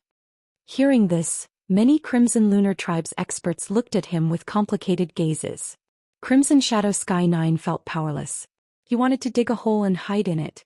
Just like what the Rakshasa tribe had said, if he had not controlled the Crimson Lunar Tribe and protected Crimson Shadow, he would have been dead by now. With Crimson Shadow's intelligence and strength, he would have died a long time ago. 3, 2, 1. Chao Qingyu began the countdown again. Crimson Shadow Sky 9's heart was tormented. He was enduring great humiliation, anger, and unwillingness. However, he knew the consequences of offending this region lord. Therefore, when Chao Qingyu's countdown ended, he could only suppress his grief and make up his mind. Clang. The sound of metal clashing rang out. Crimson Shadow Sky 9 pulled out his divine sword and turned to slash at Crimson Shadow behind him. 2 muffled sounds rang out at the same time. Blood splattered everywhere. Both of Crimson Shadow's arms were severed. His arms flew into the sky and fell to the ground.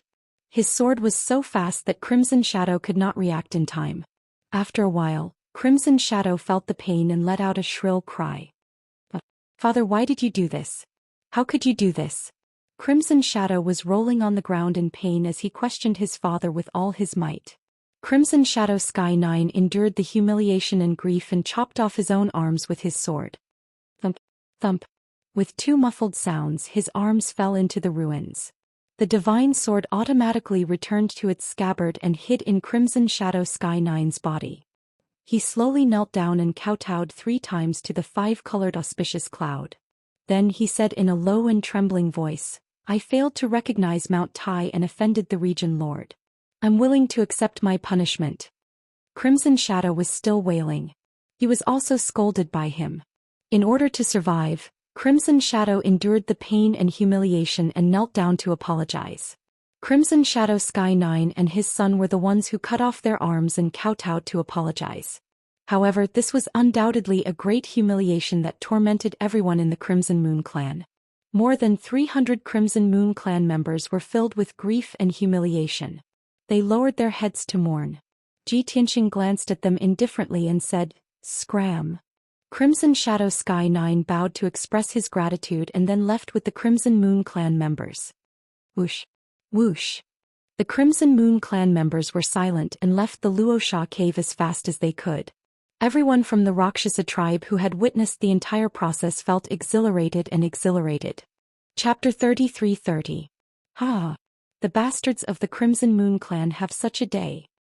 Territorial Lord Hu Che has avenged us. It's so satisfying to see the Crimson Shadow clan's 9 sons. Back then the Crimson Moon clan killed nearly 10,000 of our people. How vicious and cruel were they?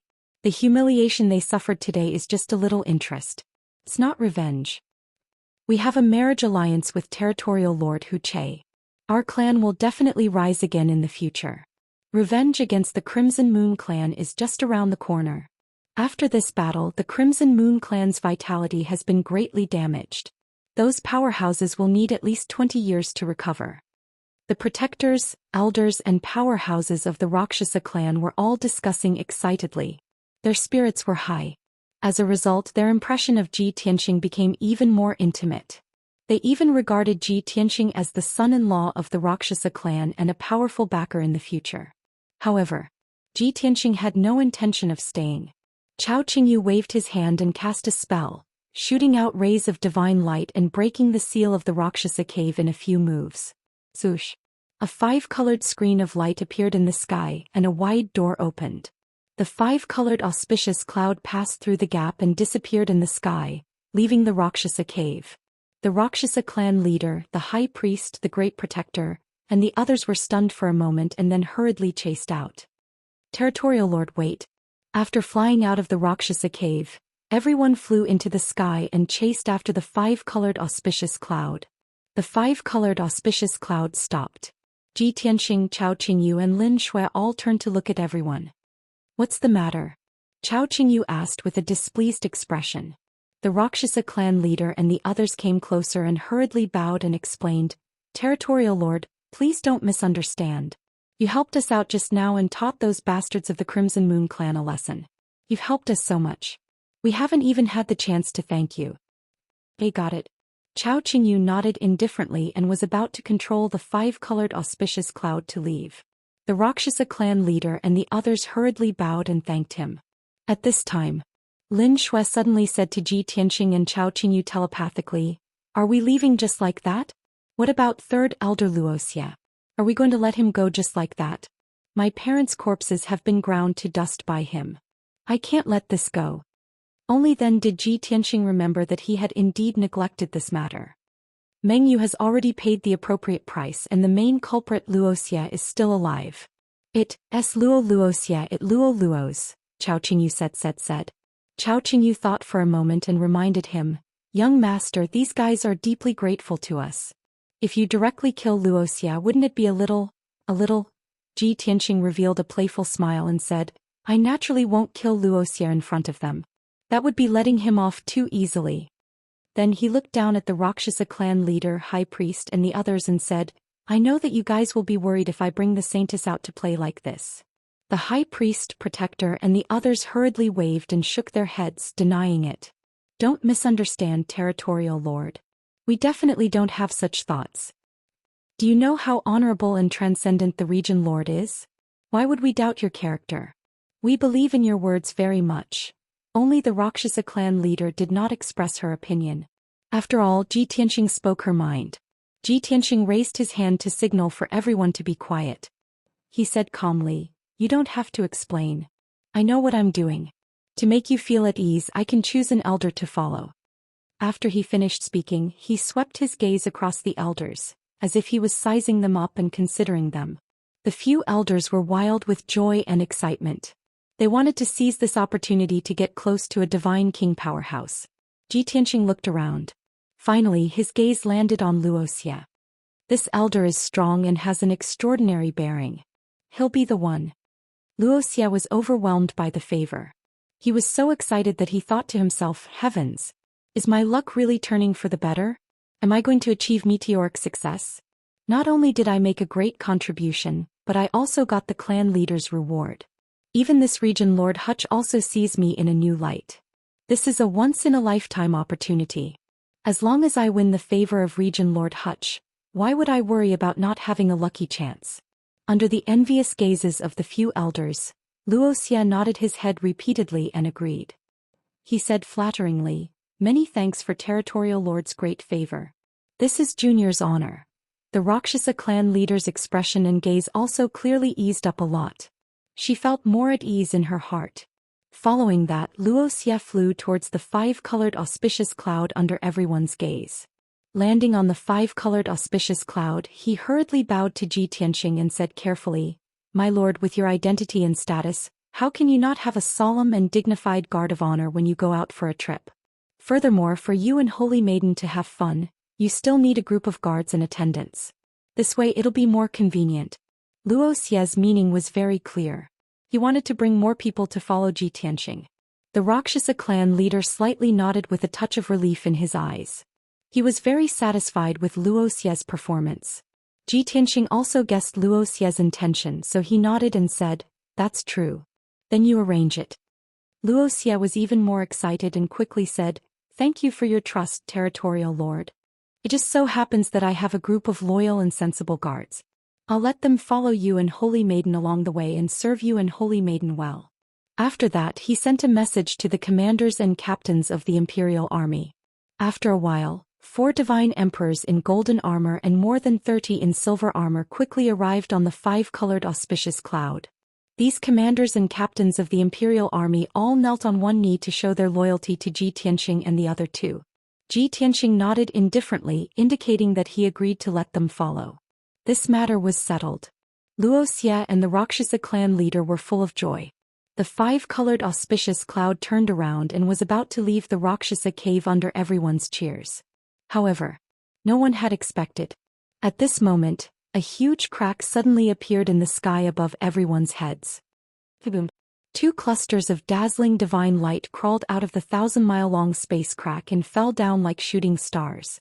Moreover, an extremely powerful invisible divine power that could suppress heaven and earth came crashing down from the sky.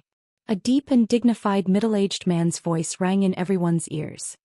"Where is the Rakshasa clan leader? The territorial lord has arrived. Kneel and greet him." This majestic voice reverberated endlessly between heaven and earth, causing the earth to tremble. Everyone's expression changed when they heard the words. The Rakshasa tribe leader, the high priest, and the others were stunned for a moment before they exclaimed in surprise. "The territorial lord has arrived? Is territorial lord Yunyang here? Oh my god. Why is territorial lord Yunyang here at this time? We're doomed. How can we explain territorial lord Yunyang's arrival?" Chapter 33-31. Initially the matter had been settled. With Wuxia leading over 30 divine lords to follow Ji Tianxing and Lin Shui, it was a safe bet. The Rakshasa leader, high priest and others had also planned to prepare for the marriage in 3 days' time. However, no one had expected region leader Yunyang to appear out of nowhere. Even though his arrival was very coincidental, and it was also unexpected by everyone. However, the Rakshasa leader, high priest and others let it go after giving it some thought. After all, they had already contacted region leader Yunyang. Region leader Yunyang had also replied, clearly stating that he would come to the Rakshasa cave to see the new saint with his own eyes. Calculating the time, he should be here today. However, the current situation was rather awkward. The entire place was silent. After being stunned for a moment, the Rakshasa leader came back to his senses and hurriedly led the high priest and others to welcome him. The people of the Rakshasa tribe welcomed the region leader's arrival. Everyone bowed respectfully and shouted in unison. As their voices reverberated in the sky, the 2 balls of divine light landed on top of everyone's heads and gradually dissipated. 2 tall and muscular silhouettes appeared in front of everyone. The person in the lead was a young man with a handsome appearance and a thin body. This person wore a white divine robe with a purple cloak and a luxurious crown on his head.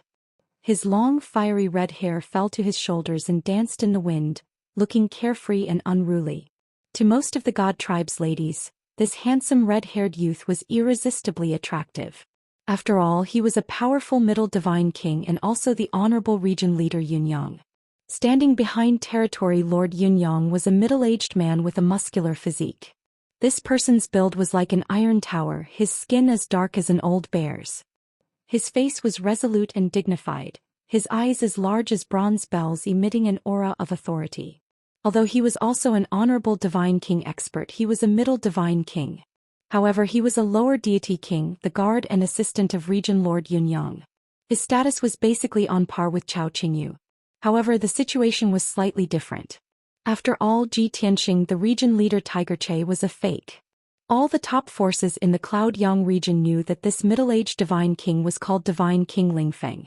Usually, territory lord Yunyang would be cultivating in seclusion to comprehend the divine Dao. Cloud Yang region's various affairs were basically handed over to Soaring Wind Divine King to manage. This person was Governor Yunyang's absolute confidant, his presence akin to a right-hand man. When the Rakshasa people were done with their greetings, territorial lord Yunyang nodded slightly and said calmly, "You may rise." After receiving permission, the Rakshasa people stood up one after another. Territory lord Yunyang stared at the Rakshasa leader and asked in a playful tone, "Has the ceremony to confer the title of saintess ended? Why is Wuxia cave still so lively?" The Rakshasa clan leader did not dare to hide anything. He quickly replied, reporting to the territorial lord, "You've come at the right time. The conferring ceremony has just ended." Region leader Yunyang raised an eyebrow and said with a smile, "If so, then bring me into Rakshasa cave and summon the new saint here. Let me take a good look at her." The Rakshasa leader looked troubled as he glanced at Ji Tianxing and Lin Shui, hesitant. The high priest was quick-witted and quickly came to the rescue, saying, "Please be patient, territorial lord. You've just arrived at Rakshasa cave and haven't rested yet. How about this? We'll bring you into Rakshasa cave and serve you well. Once we've done our duty as hosts, we'll summon the saintess for an audience." Before the high priest could finish, Soaring Wind Divine King, who was behind Yunyang, frowned and hollered sternly, How dare you? How precious is the territorial lord's time? I've asked you to summon the saintess for an audience. What are you waiting for? How can you bear the responsibility if you delay the territorial lord's official business? As he spoke, Soaring Wind Divine King released an invisible divine aura that enveloped the Rakshasa leader and the rest. The group was suppressed by the invisible divine aura, their bodies trembling as fear filled them. Of course, while they were fearful, they were also enraged and humiliated. They had long known that territorial Lord Yunyang was very arrogant and did not take the Rakshasa tribe seriously. However, they had not expected Soaring Wind Divine King to be so arrogant and overbearing, humiliating the Rakshasa tribe without restraint. In comparison, territorial Lord Hutch seemed to be gentler. Seeing the Rakshasa leader and the rest remaining silent, territorial Lord Yunyang frowned and asked coldly, "What? Are you trying to stall for time with this king? Don't forget. It was you who came to me, begging me to take the saintess as my concubine. Now that I've come personally, you're trying to stall for time in a secretive manner? Has this king not fought for too long that you've all forgotten what fear is?" Territorial Lord Yunyang's attitude was even more aggressive and frightening than Soaring Wind Divine King's. Everyone knew that the Rakshasa tribe would be doomed once he attacked in a rage. The high priest, guardian, and the rest were worried and could not help looking at Ji Tianqing and Lin Shui. The Rakshasa leader finally made his decision after a moment of hesitation. He bowed to Territorial Lord Yunyang and laid his cards on the table. "Lord Territorial Lord, it's not that we want to stall for time, it's just that the new saintess Lin Shui is not in the Rakshasa cave. She's on the rainbow auspicious cloud beside you." Just now, when the saintess coronation ceremony ended, Lord Hutch barged into the Rakshasa cave and said that he fell in love with the saintess at first sight and wanted to marry her. Before the Rakshasa leader could finish, Territorial Lord Yunyang and Soaring Wind Divine King's expressions changed. Both of them turned to look at the rainbow auspicious cloud at the same time, their gazes landing on Ji Tianqing and Lin Shui. "This is the Rakshasa tribe's newly crowned saintess? She's quite pretty indeed." Territorial Lord Yunyang studied Lin Shui from head to toe and nodded in satisfaction. Then his gaze landed on Ji Tianqing. As he did so, he could not help muttering, "Territorial Lord Hutch? This title is very unfamiliar. There are almost 100 territorial lords on this continent. I know at least 80% of them, but I've never heard of Hutch territory." Both Territorial Lord Yunyang and Soaring Wind Divine King released their deific consciousness to check on Ji Tianqing and Chao Qingyu's cultivation base. Chao Qingyu's cultivation base was clear at a glance. He was a third-degree lower Divine King, his ability on par with Soaring Wind Divine King. However, Ji Tianqing's cultivation base was a blur. It could not be discerned at all. Of course, he possessed the aura that belonged to a Divine King expert. Territorial Lord Yunyang was enraged, but he suppressed his anger and did not flare up for the time being. After studying Ji Tianqing a few times, he asked in a low voice, "Territorial Lord Hutch? Let me introduce myself. I'm Jing Feihong, the current territorial lord of Yunyang territory." Ji Tianqing looked at him expressionlessly and asked, "What do you want?" Jing Feihong grinned coldly and said in a playful tone, "Territorial Lord Hutch, I don't care whether your identity is real or fake, nor do I care where you come from. You're in my territory now, but you've snatched away my wife and concubine that I've already reserved. Aren't you being too arrogant and domineering by doing so? Are you humiliating me?" Chapter 33-32. In everyone's eyes, Ji Tianqing and Jing Feihong were both the lords of a region. But the two people's way of doing things and auras were entirely different. Ji Tianqing was like the vast starry sky, very mysterious, boundless, and unfathomable. While Jing Feihong was like a sharp sword that supported heaven and earth, piercing the firmament, showing off his sharp edge, overbearing and overbearing. Just 2 sentences caused the atmosphere to freeze, swords drawn and bows bent. He did not conceal his anger and killing intent in the slightest, staring at Ji Tianqing with a fierce gaze, wanting to make a move at a word of disagreement. But everyone could understand too. After all, this place was Jing Feihong's territory. It was also his marriage alliance with the Rakshasa clan first. It was indeed Ji Tianqing who interfered, forcefully bringing away holy daughter Lin Shui. Ji Tianqing looked at Jing Feihong with an indifferent expression and said in a relaxed tone, "Why does this king need to explain to you when doing things? If you think that this king is humiliating you, then so be it." Immediately the atmosphere in the field became tense to the extreme. Jing Feihong and Towering Wind Divine King's expressions also became extremely cold, their gazes very fierce.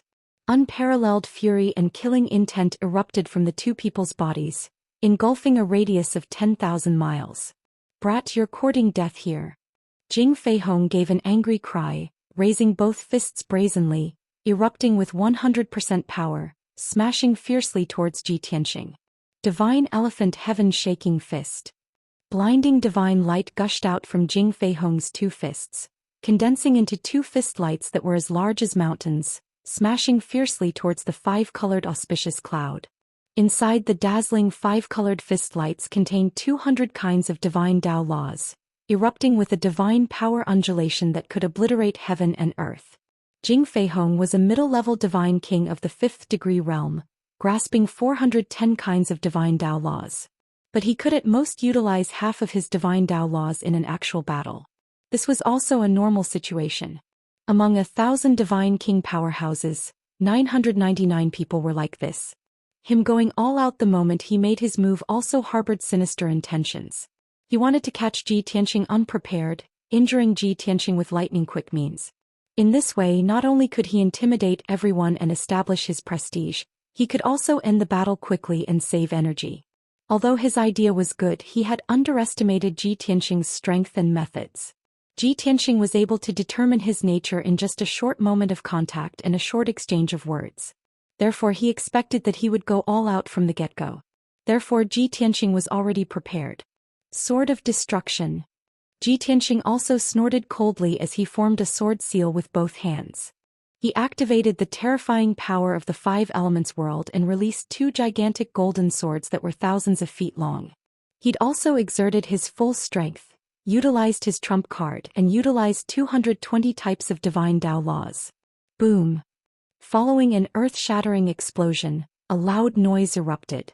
Two dazzling golden swords slashed at the two fist shadows with a loud bang. Suddenly, the giant golden sword shattered into billions of pieces, and the five-colored fist radiance also shattered into endless divine light. Hundreds of divine Tao laws of different attributes collided fiercely in the sky, canceling each other out and exploding. The destructive shockwave carried billions of divine light fragments and swept in all directions, affecting a radius of nearly 10,000 miles. Ji Tianxing and Jing Feihong both blocked the terrifying shockwave. High Wind Divine King Chao Qingyu Lin Shui and the others were all unharmed. However, the Rakshasa people were in a miserable state.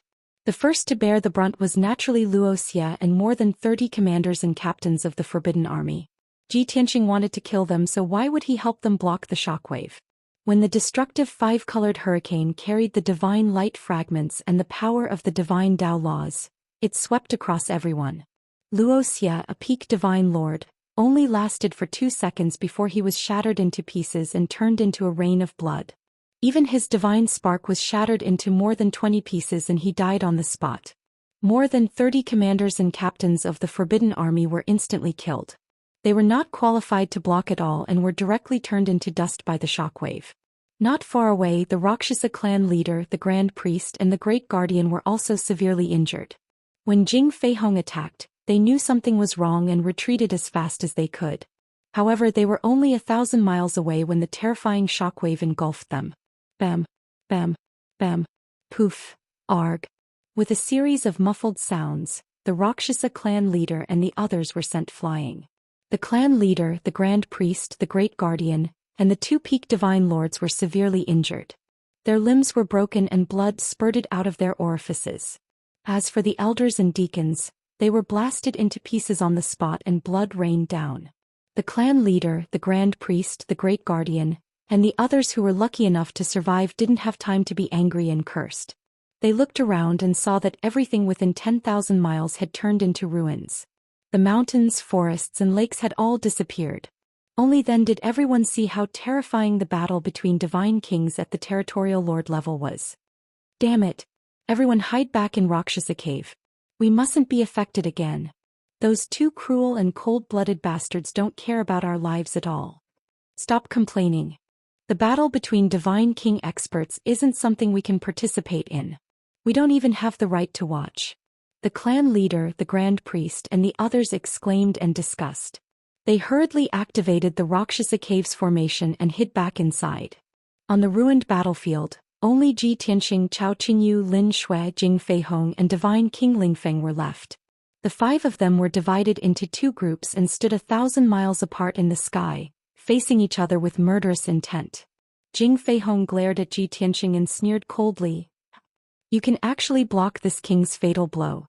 You're quite capable indeed. Now this king believes that you're definitely qualified to be a territorial lord. No wonder you're so arrogant, daring to snatch this king's chosen wife and concubine. Ji Tianxing frowned and said contemptuously, Yunyang region's lord, the so-called peerless genius that only appears once every 10,000 years, is nothing more than this. You're not worthy of Lin Shui with this little ability of yours. Ha ha. Jing Feihong laughed from extreme anger. His expression was cold as he said in a venomous tone, Child, if you want to enrage this king, congratulations on your success. This king doesn't care about the Rakshasa tribe's saint and doesn't care about her life or death. However, this king has a marriage alliance with the Rakshasa tribe and wants to take her as my concubine. You dare to snatch her from me and humiliate me so brazenly. This king will not rest until you're dead. Unless you keep the saint and apologize to this king. Otherwise, don't even think about leaving Yunyang region alive today. Ji Tianxing raised his eyebrows and sneered as he said in a contemptuous tone, This was originally a small matter and this king didn't want to kill you. However, since you're so insistent on seeking death, this king can only fulfill your wish. Of course. There was still something in his heart that he did not say out loud.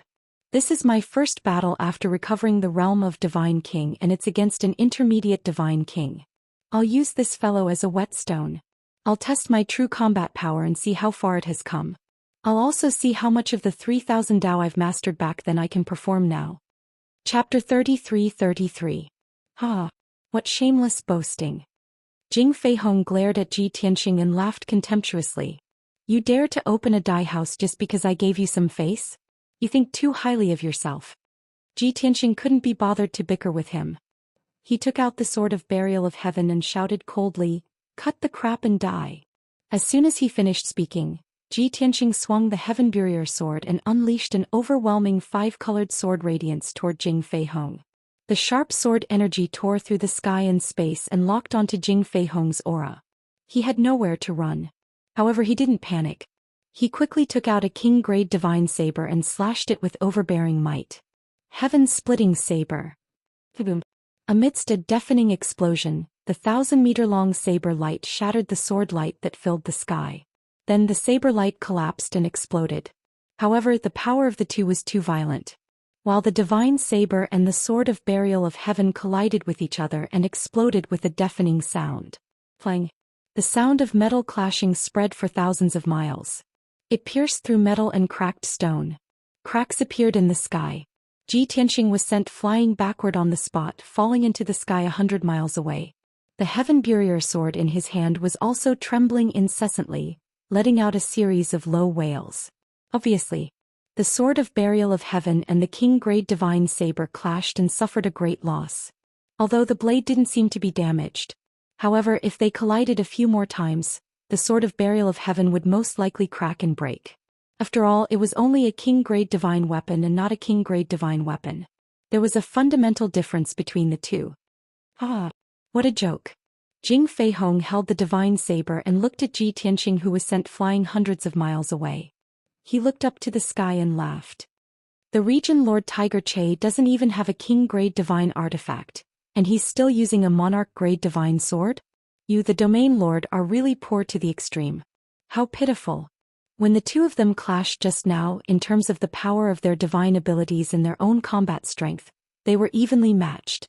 However, when the two divine weapons clashed, it was obvious who was superior. Ji Tianxing suffered a great loss. This made Ji Tianxing full of resentment, but there was nothing he could do. He had just broken through to the Divine King realm, so he didn't have time to forge the sword of burial of heaven. What's more, he still lacked several refining materials to upgrade the burial of heaven to the king grade. Right now there was no way to make up for this shortcoming. Ji Tianxing could only execute an even more powerful divine ability and erupt with even more strength. Only then would he have a chance to defeat Jing Feihong. Chao Qingyu was filled with worry and anxiety when he saw this. Other than his natal divine artifact, he had a few king-grade divine artifacts. He originally wanted to take out a king-grade divine sword and lend it to Ji Tianqing to use. But powerful enemies were lying in wait. If he took out a king-grade divine sword to Ji Tianqing now, it would definitely make Jing Feihong despise and mock him even more. Seeing as Jing Feihong brandished his divine saber once more, charging towards Ji Tianqing aggressively, Chao Qingyu took out the Azure Jade divine sword without hesitation and intercepted Jing Feihong from the side. However, the towering Wind Divine King, who was waiting for the opportunity long ago, seized the opportunity to launch a sneak attack, stabbing straight for Chao Qingyu's vitals. Your opponent is this king. Hand over your life. Towering Wind Divine King roared angrily, both hands gripping a gilded divine spear, rumbling over like a meteor from beyond the heavens. If Chao Qingyu insisted on helping Ji Tianqing, he was bound to suffer heavy injuries himself. Helpless, he could only put away his divine sword and turn around to block towering Wind Divine King's assault. Bang! Bang! Bang! The dazzling sword light and spear light collided, erupting with a deafening explosion, bursting forth with a world-destroying shockwave. Over 100 types of divine Dao law powers also transformed into a myriad of magnificent scenes, drowning out this part of heaven and earth. Towering Wind Divine King and Chao Qingyu were evenly matched, neither gaining the upper hand. After a fierce collision, the two were blasted back 100 miles, panting heavily. However, the two immediately suppressed their surging divine power and executed even more exquisite divine abilities, starting a fight high up in the sky. Boom, boom, boom. The two figures constantly flickered in the sky, shuttling back and forth as fast as lightning, dodging and evading. After exchanging a few moves, the two fought with all their might, only wanting to kill each other with the fastest speed and end the battle. With such thoughts in mind, the two fought with unparalleled ferocity. Their figures constantly moved into the distance, no longer caring about Ji Tianqing and Jing Feihong. At the same time, Ji Tianqing and Jing Feihong were also entangled endlessly, starting a fierce battle. The two figures constantly collided and separated, flashing back and forth in the sky, their trajectories difficult to capture. Both of them executed divine abilities that could destroy heaven and earth, releasing 5-colored divine light, saber light and sword light that blotted out the sky. All kinds of divine abilities and the power of laws violently collided in heaven and earth, erupting with earth-shattering rumbles. In a short while, the ground within a radius of 30,000 miles was destroyed into ruins. The sky was also shattered into pieces. Moreover, as time passed, the two of them kept moving the battlefield, getting further and further away from the entrance of Rakshasa Cave.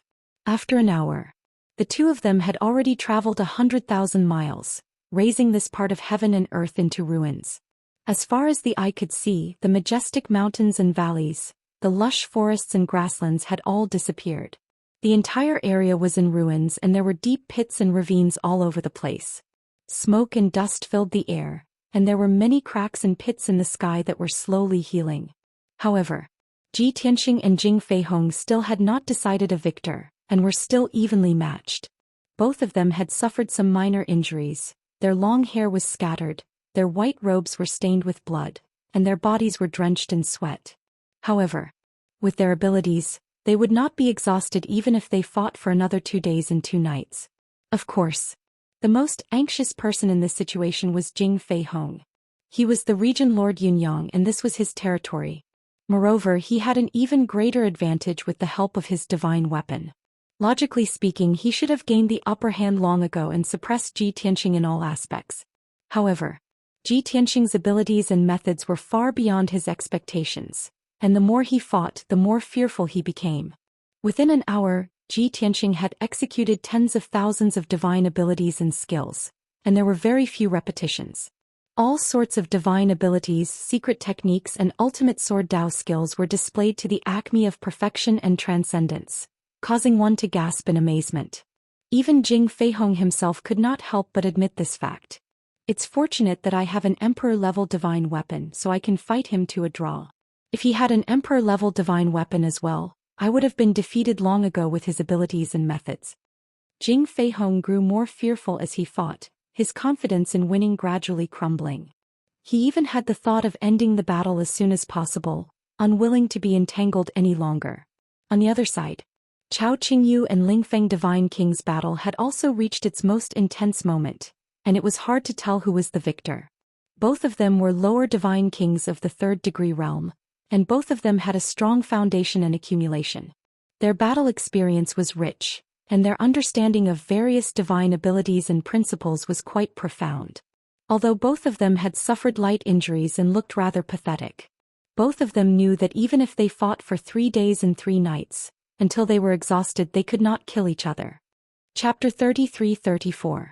Even though Ji Tianxing and Jing Feihong as well as Chao Qingyu and Divine King Lingfeng were still fighting fiercely. However, the battle between the 4 divine kings had already fallen into a stalemate. Within a short period of time, if nothing unexpected happened, it was basically impossible to determine the victor. Fortunately, Chao Qingyu recalled Lin Shui into the divine worship before the battle began. The Rakshasa tribe leader, high priest, and the rest also hid in Rakshasa cave in time. The battle between the 4 divine kings destroyed hundreds of thousands of miles of heaven and earth, but it did not harm the innocent. After Ji Tianxing and Jing Feihong exchanged a few more blows, he frowned and thought to himself, "It's not a solution to continue like this. Jing Feihong has the advantage of a king-level divine weapon. It's very difficult for me to kill him. Even if I use my most powerful ultimate skill, I can only injure him, I can't even capture him. Since that's the case, I can only use Divine King Lingfeng as a breakthrough point." After making up his mind, Ji Tianxing used his deific consciousness to send a message to Chao Qingyu, who was 30,000 miles away. "Don't fight alone anymore. Inform Miss Lan to find a chance to ambush Divine King Lingfeng." Chao Qingyu was fighting fiercely with Divine King Lingfeng, focusing on executing his divine abilities and ultimate skills. When he suddenly heard Ji Tianxing's voice transmission, he immediately understood Ji Tianxing's intention. He hurriedly replied, "Understood." Lan had been in seclusion in the Emerald Divine Worship and did not know the situation outside. Chao Qingyu was worried that she would be injured by Divine King Lingfeng if she participated in the battle rashly due to her weak ability, so he did not inform her. However, it was different now. Ji Tianxing's voice transmission reminded him. Obviously, there was a plan to be carried out, so he had to cooperate fully. "Lan, your young master Tianxing and I have encountered strong enemies now. 2 Divine King experts. One is region ruler Tianxing, the other is his assistant." Chao Qingyu contacted Lan in the divine worship while fighting Divine King Lingfeng. Lan was cultivating in seclusion in the secret room. When she heard the voice transmission, she immediately ended her cultivation. She quickly entered a combat-ready state, and her essence, energy, and spirit reached their peak. She transmitted her voice and asked, "Green Jade, how do I need to cooperate with you?" Chao Qingyu answered without hesitation, "High Wind God King is not on guard against me and is going all out to deal with me. I will use my trump card and ultimate skill to create pressure for God King High Wind. You take the opportunity to sneak attack him. As long as we can injure him, we will have a chance to win." Lan understood what he meant and hurriedly agreed via voice transmission. Hence, after Chao Qingyu exchanged a few moves with Divine King High Wind, he suddenly used his trump card. Furious blood clear sky. Chao Qingyu roared angrily. His entire body was burning with bloody flames, and his divine power was boiling. His strength exploded to the extreme, and his battle prowess reached 120%. Moreover, he held the azure jade divine sword with both hands. His body expanded to a height of 30 meters as he brazenly slashed out with his strongest attack. Sky-rending strike. Following his furious roar, the azure jade divine sword burst forth with boundless divine light, condensing into a resplendent giant sword that was 3 kilometers long. The giant sword locked onto God King High Wind's aura. It contained over 80 types of divine Tao laws and released a power that could destroy everything as it slashed at God King High Wind. The sky shattered, and a ravine that was 50 kilometers long opened up. Before the giant sword arrived, God King High Wind felt as if his entire body was pricked by needles. His face was distorted and his eyes became incomparably grave. "Damn it! Are you crazy, you bastard? Such a move will harm you even if you kill 1,000 enemies. Do you want to perish together with me?" God King High Wind glared as he roared with murderous intent. Of course. He knew that he could not dodge this sword and could only use his strongest strength to block it. Once he blocked this sword, Chao Qingyu's strength would be greatly depleted, and he would have a chance to counterattack. Myriad Technique Divine Seal. At the critical moment, God King High Wind also erupted with all his strength. He did not hesitate to consume 500 years of his lifespan to push his cultivation to the limit. He formed a divine seal with both hands and rapidly condensed tens of thousands of Dharma seals, forming a 5-colored barrier around him. The barrier formed by the myriad Dao Dharma seals was like a giant light screen, protecting him firmly. The instant the barrier formed, the giant sword that could split heaven and earth slashed down. Boom. Crack. Following an earth-shattering explosion, a huge crack was opened up on the barrier on the spot. The unparalleled berserk impact tore the barrier apart, blasting out tens of thousands of fragments. Even though the giant sword also cracked open with cracks and its strength was rapidly weakening. But the 5-colored barrier collapsed. God King High Wind was sent flying backward by the giant sword, vomiting blood as he landed 50 kilometers away. Thud. God King High Wind smashed into the ruins, giving off a dull thud as dust filled the air. Puerk. He opened his mouth and spat out a mouthful of blood. His complexion was pale as paper and his body was also trembling. The divine power in his body was flowing wildly, and his aura was also in chaos. Lowering his head to look at his chest, he saw a hideous indentation that was bleeding out continuously. Damn bastard. This king is going to kill you and tear your corpse into 1,000 pieces. God King High Wind cursed furiously. He crawled up from the ground and hurriedly circulated his power to suppress his injuries. His eyes glared angrily at Chao Qingyu 50 kilometers away, unable to restrain his anger. Surging killing intent burst forth from his entire body. However, he did not know it all. Just as the 5-colored barrier was blasted apart and he was sent flying backward, Lonar had already left the Azure Jade Divine Worship. She maintained a state of invisibility and concealed her aura. She quietly flew across the sky and launched an ambush at God King High Wind.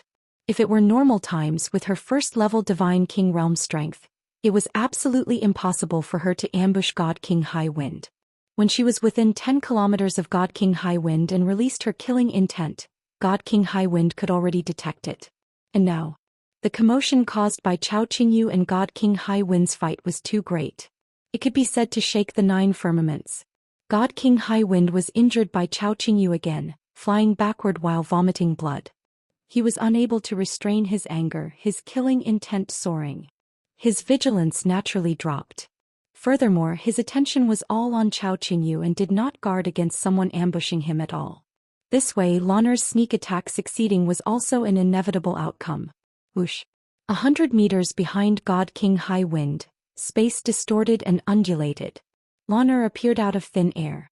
She gripped a short sword tightly with both hands and erupted with the fastest speed, tearing across the sky like a bolt of lightning. God King High Wind had just realized that danger was approaching and had yet to react, nor did he have time to dodge. Boom. It was only to hear a muffled explosion. The lightning that Lonar transformed into slammed viciously into God King High Wind's back with the swiftest and most berserk stance. That indestructible short sword also stabbed viciously into God King High Wind's back. The unparalleled berserk impact force sent him flying out, slamming into the ruins 10,000 feet away. He rolled several times in the ruins before stopping, blood spewing out of his nose and mouth. Puerk.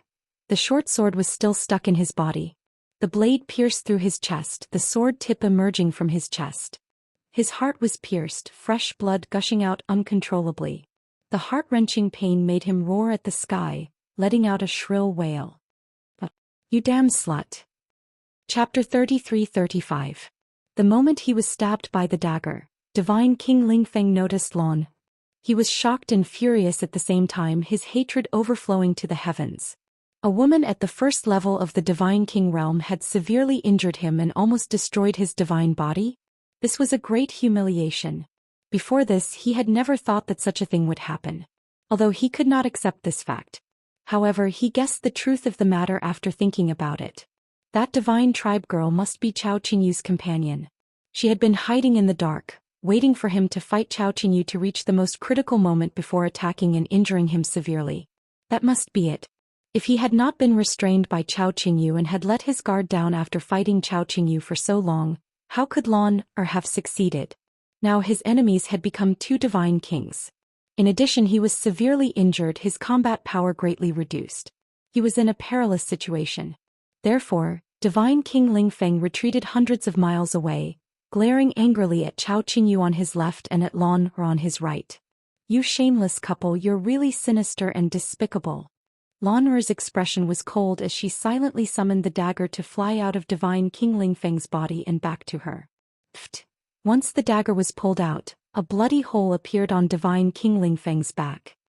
He spat out a mouthful of blood as his body trembled again. Chao Qingyu looked at Divine King Ling Feng indifferently and said in a low voice, "How can there be so many rules and morals in a battlefield?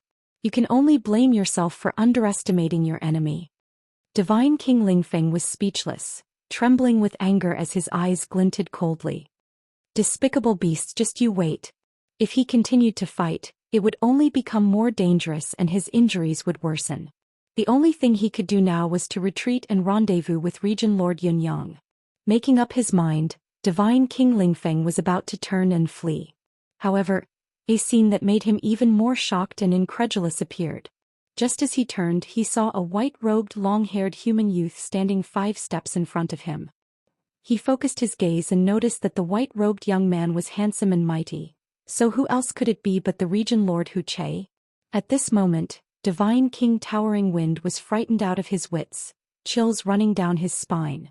There was only one thought in his mind. Damn it! Wasn't he fighting with the Domain Lord? How did he appear behind me? Could it be that he had already killed the Region Master and now he wants to kill me? This is impossible. As this thought flashed through his mind, God King High Wind released his spiritual perception to investigate the situation 30,000 miles away. In the sky 30,000 miles away, there were still 2 figures fighting fiercely. One of the silhouettes was exceptionally familiar, his attacks ferocious. It was Yunyang Region Lord Jing Fei Hong. As for the other white figure, it was a human youth who had been retreating and dodging. That was also Domain Lord Tiger Che. From the looks of it, Region Lord Tiger Cleave was no match for Jing Fei Hong. He was being beaten back again and it was difficult for him to resist.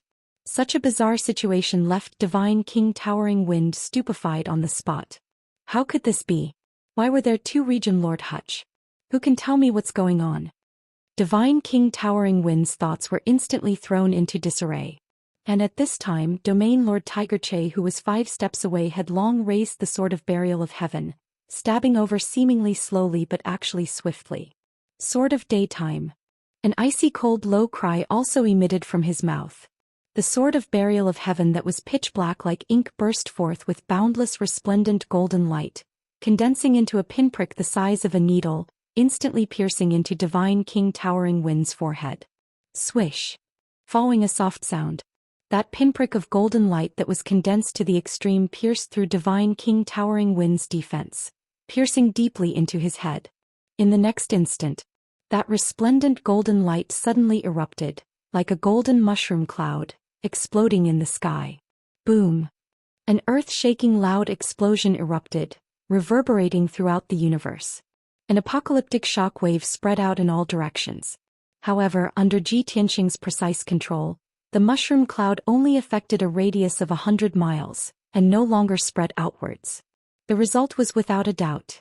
Chao Qingyu and Lan Er were both unaffected, while Divine King Towering Wind's body exploded into smithereens on the spot, turning to ashes. Amidst the golden light that blotted out the sky and covered the sun, only 20 over pieces of colorful crystal fragments drifted down in a voluminous array. Ji Tianxing waved his hand and fired out several rays of golden light again, collecting all of the fragments into his bag. Looked like crystal fragments, but in reality, they were Divine King Towering Wind's divine spark fragments. On each piece of fragment, there were at least over a dozen law divine marks inscribed. An exalted 3rd-degree realm Divine King expert turned to ashes just like this, falling on the spot. Chao Qingyu and Lan Er witnessed it with their own eyes, both revealing looks of horror and disbelief. That's the pinnacle of divine Dao, a divine king that all deities look up to. He fell just like this. How could he die so easily? Sir Xianxia just broke through to Divine King realm and annihilated Divine King Towering Wind so effortlessly? That was a third-degree realm lower Divine King. Furthermore, his strength foundation was very vigorous, not the slightest bit weaker than me. Just what kind of freak is Sir? How can he be terrifying to such an extent? Lan Er and Chao Qingyu's minds flashed past these thoughts at the same time. They were extremely horrified. Although before Zhi Tianxing made his move, Divine King Towering Wind was already severely injured. But to a Divine King expert, heart injury and a substantial drop in strength would not have too big of an impact. A Divine King expert's recovery ability, the tenacity of life, was unbelievably powerful. But these were all useless in front of Zhi Tianxing. Divine King Towering Wind still could not block one move from him. Horrifying. Monstrous. At the same time, the great battle 30,000 miles away also came to an abrupt end. That white-robed youth who looked exactly like Zhi Tianxing retreated several hundred miles consecutively. After evading 50 over moves, he was finally cleaved into two halves by Jing Feihong's saber. Bang! Following a dull explosion, the white-robed youth exploded on the spot, splattering out hundreds of fragments.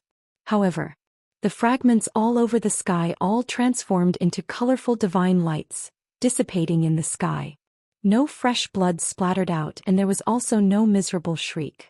Jing Feihong was immediately stunned, holding the divine saber in a daze on the spot. Only all the way until the fragments all over the sky disappeared did he recover to his senses. Swoosh.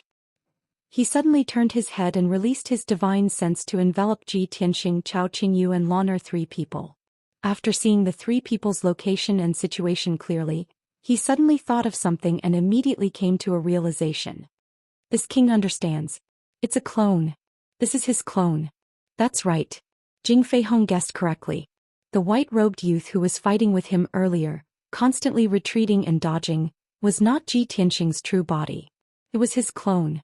This was the trump card ultimate skill that he executed for the first time after recovering to the Divine King realm, Absolute Shadow Clone. As early as many years ago, he could already execute the 10-directional Absolute Shadow's divine ability. This was a pinnacle assassination art. But at that time he could only manifest a few phantoms to numb the enemy. Only after recovering to the Divine King realm could he unleash the true power of the 10-directional Absolute Shadows. Either turning into 100 phantoms or splitting out a few clones. The appearance and aura of the clones were no different from the main body at all. Even a middle-ranked Divine King like Jing Feihong could not differentiate the real from the fake in a hurry too. Wonderful Book House. Chapter 33-36. Presently, Zhi Tianxing had just recovered to the Divine King realm. He could only conjure up one clone, at most 9 phantoms. Given time, his strength realm and foundation would become even more robust. He could even conjure up even more clones and phantoms. Just like back then when he was a peak Divine King. Unleashing 10-directional Absolute Shadows at full power, he could conjure up 9 clones. Each clone had half of the main body's strength. As for phantoms, he could even conjure up to 10,000, blotting out the skies and covering the earth, with an astonishing commotion. His power alone was comparable to a magnificent army, sufficient to roam the galaxy unhindered. If he encountered a powerful opponent, he could even conjure up 9 clones, joining forces to besiege the opponent. It could be said to be invincible in the same realm. And now it was Zhi Tianxing's first battle after recovering to the Divine King realm. The first time he displayed Absolute Shadow Clone, he obtained an unexpected effect. Not only did he deceive Jing Feihong, he even one-shot the Towering Wind Divine King in one move. Under such circumstances, Jing Feihong was naturally terrified and filled with dread. After weighing the pros and cons for a moment, Jing Feihong very wisely chose to stop the battle. After all, Zhi Tianxing's strength and methods were evenly matched with him. It was very hard to determine the victor. The Towering Wind Divine King was already killed. He became a loner, while Zhi Tianxing had 2 Divine Kings helping him. Continuing to fight, he was bound to fall into a passive state, and his injuries would become increasingly severe, all the way until he was defeated by Zhi Tianxing. Although Jing Feihong was very confident and proud, he was absolutely not reckless and foolish. As the lord of a region, he knew how to size up the situation and grasp when to advance and retreat better than anyone else. Brat, this king indeed underestimated you. I didn't expect that you even grasped this kind of divine ability, supreme skill. Our strength is evenly matched. Continuing to fight is also meaningless. Today's battle, consider it your win. But this king will remember this score and make you pay back double sooner or later. Jing Feihong glared at Ji Tianqing with a sharp gaze, shouting angrily with an icy cold tone. He already memorized Ji Tianqing's appearance and aura firmly and absolutely would not forget. When the time was right, he would definitely take revenge. After throwing down these few sentences, Jing Feihong was about to turn around and leave. However, Ji Tianqing revealed a playful smile and asked in a mocking tone, "What? Stop fighting just like that? Didn't you say that this prince thought too highly of himself and wanted to take this prince's life? This is the Yunyang territory, your territory. Don't you feel ashamed running away with your tail between your legs? Once the news spreads, how are you going to rule the empires and intimidate the people of Yunyang region?" Although these words did not contain a single vulgar word, it was even more heart-wrenching, completely humiliating Jing Feihong. He was filled with shame and indignation. His face was red and his lungs were about to explode. However, he knew very well that Ji Tianqing was deliberately provoking him so that he could continue to fight. Damned beast, what a vicious heart. Not only did he kill Ling Feng, he also wanted to provoke this prince to fight again. Then the three of them joined forces to kill me, wanting to kill me here. Damn it. These thoughts flashed through Jing Feihong's mind. He glared at Ji Tianqing with a venomous gaze before turning around and tearing the sky apart. Crack. A large spatial fissure was torn open in the sky as Jing Feihong stepped into it, his body glowing with white light. Even as he was about to leave, he did not forget to turn back to look at Ji Tianqing and hollered, "Child, this prince has not lost to you. It's just that you're cunning and sly, killing Ling Feng Divine King. Even if this prince leaves today, it won't affect this prince's reputation. This prince is still Region Lord Yunyang. Just you wait. The next time we meet, it will be the day of your death. Wash your neck and wait for your death." As soon as he finished speaking, he stepped into the spatial fissure without looking back and disappeared. Swoosh. The spatial fissure that was thousands of feet long was healing rapidly as well. The battle was over and peace was restored between heaven and earth. Chao Qingyu and Lan flew to Ji Tianqing's side and looked up at the spatial fissure that was about to close. They asked in confusion, "Young master, why don't you go after Jing Feihong? Ling Feng Divine King has been killed by you. Jing Feihong is fighting alone. As long as we keep him, the three of us can definitely kill him if we join forces." Ji Tianqing slowly retracted the sword of burial of heaven, his gaze deep and his tone calm as he said, "Firstly, there's no deep hatred between us and Jing Feihong. There's no need to fight to the death. Secondly, Jing Feihong is an intermediate divine king after all, and he has the advantage of an imperial-level divine weapon. I don't have the confidence to defeat him now. Even if we force him to stay, the three of us can only severely injure him if we use all our strength. Once he's desperate and decides to escape, we still can't keep him. On the other hand, not only will we have to exhaust a lot of divine power, we'll also be severely injured. The loss outweighs the gain." After listening to his explanation, Chao Qingyu and Lan nodded to show that they understood. However, they did not know. In fact, there was a third reason that Ji Tianqing did not mention. Thirdly, Jing Feihong was Region Lord Yunyang after all. He had the right to meet the ruler of the boundless heaven continent, the Azura God Emperor. The Azura God Emperor was above the gods, looking down on the entire boundless heaven continent with the attitude of an absolute overlord. He would not personally manage this continent, nor would he show himself easily. This was because the hundreds of region lords were his most loyal subordinates, helping him manage this continent. However, once a region lord fell or was killed, it would definitely alarm the Azura God Emperor. If the Azura God Emperor pursued the matter, Ji Tianqing, Chao Qingyu and the rest would have nowhere to hide. Ji Tianqing had just recovered to the Divine King realm, his foundation was still shallow. He did not want to come into contact with the Azura God Emperor, much less be qualified to confront him head-on. Before he recovered to the pinnacle of the Divine King realm, he could only keep a low profile and endure as much as possible. This was the most crucial reason. In today's battle, I was able to successfully kill the Soaring Wind Divine King. Both of you have contributed greatly. Especially Lady Lan. Your performance was outstanding and worthy of praise. Ji Tianqing looked at Chao Qingyu and Lan, praising them with a smile. The husband and wife quickly bowed and replied humbly, "Young master is too kind. We were only following your instructions. Ji Tianxing nodded and said, in the future we'll encounter even more God King powerhouses, and we'll experience even more dangerous battles. This is dangerous and challenging for you, but it is also an opportunity and training. Only in actual battles of life and death can you quickly improve your cultivation base and abilities. Chao Qingyu and Lan nodded, indicating that they had learned something. All right, we should go. Ji Tianxing raised his hand, indicating that Chao Qingyu could leave. Chao Qingyu quickly summoned the divine warship and the three of them flew into it. Soon Chao Qingyu steered the divine warship and flew across the sky, continuing to fly south.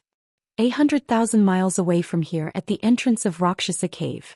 The Rakshasa clan leader, high priest, and the rest detected that it was calm outside and guessed that the divine king battle had already ended. Only then did they fly out carefully.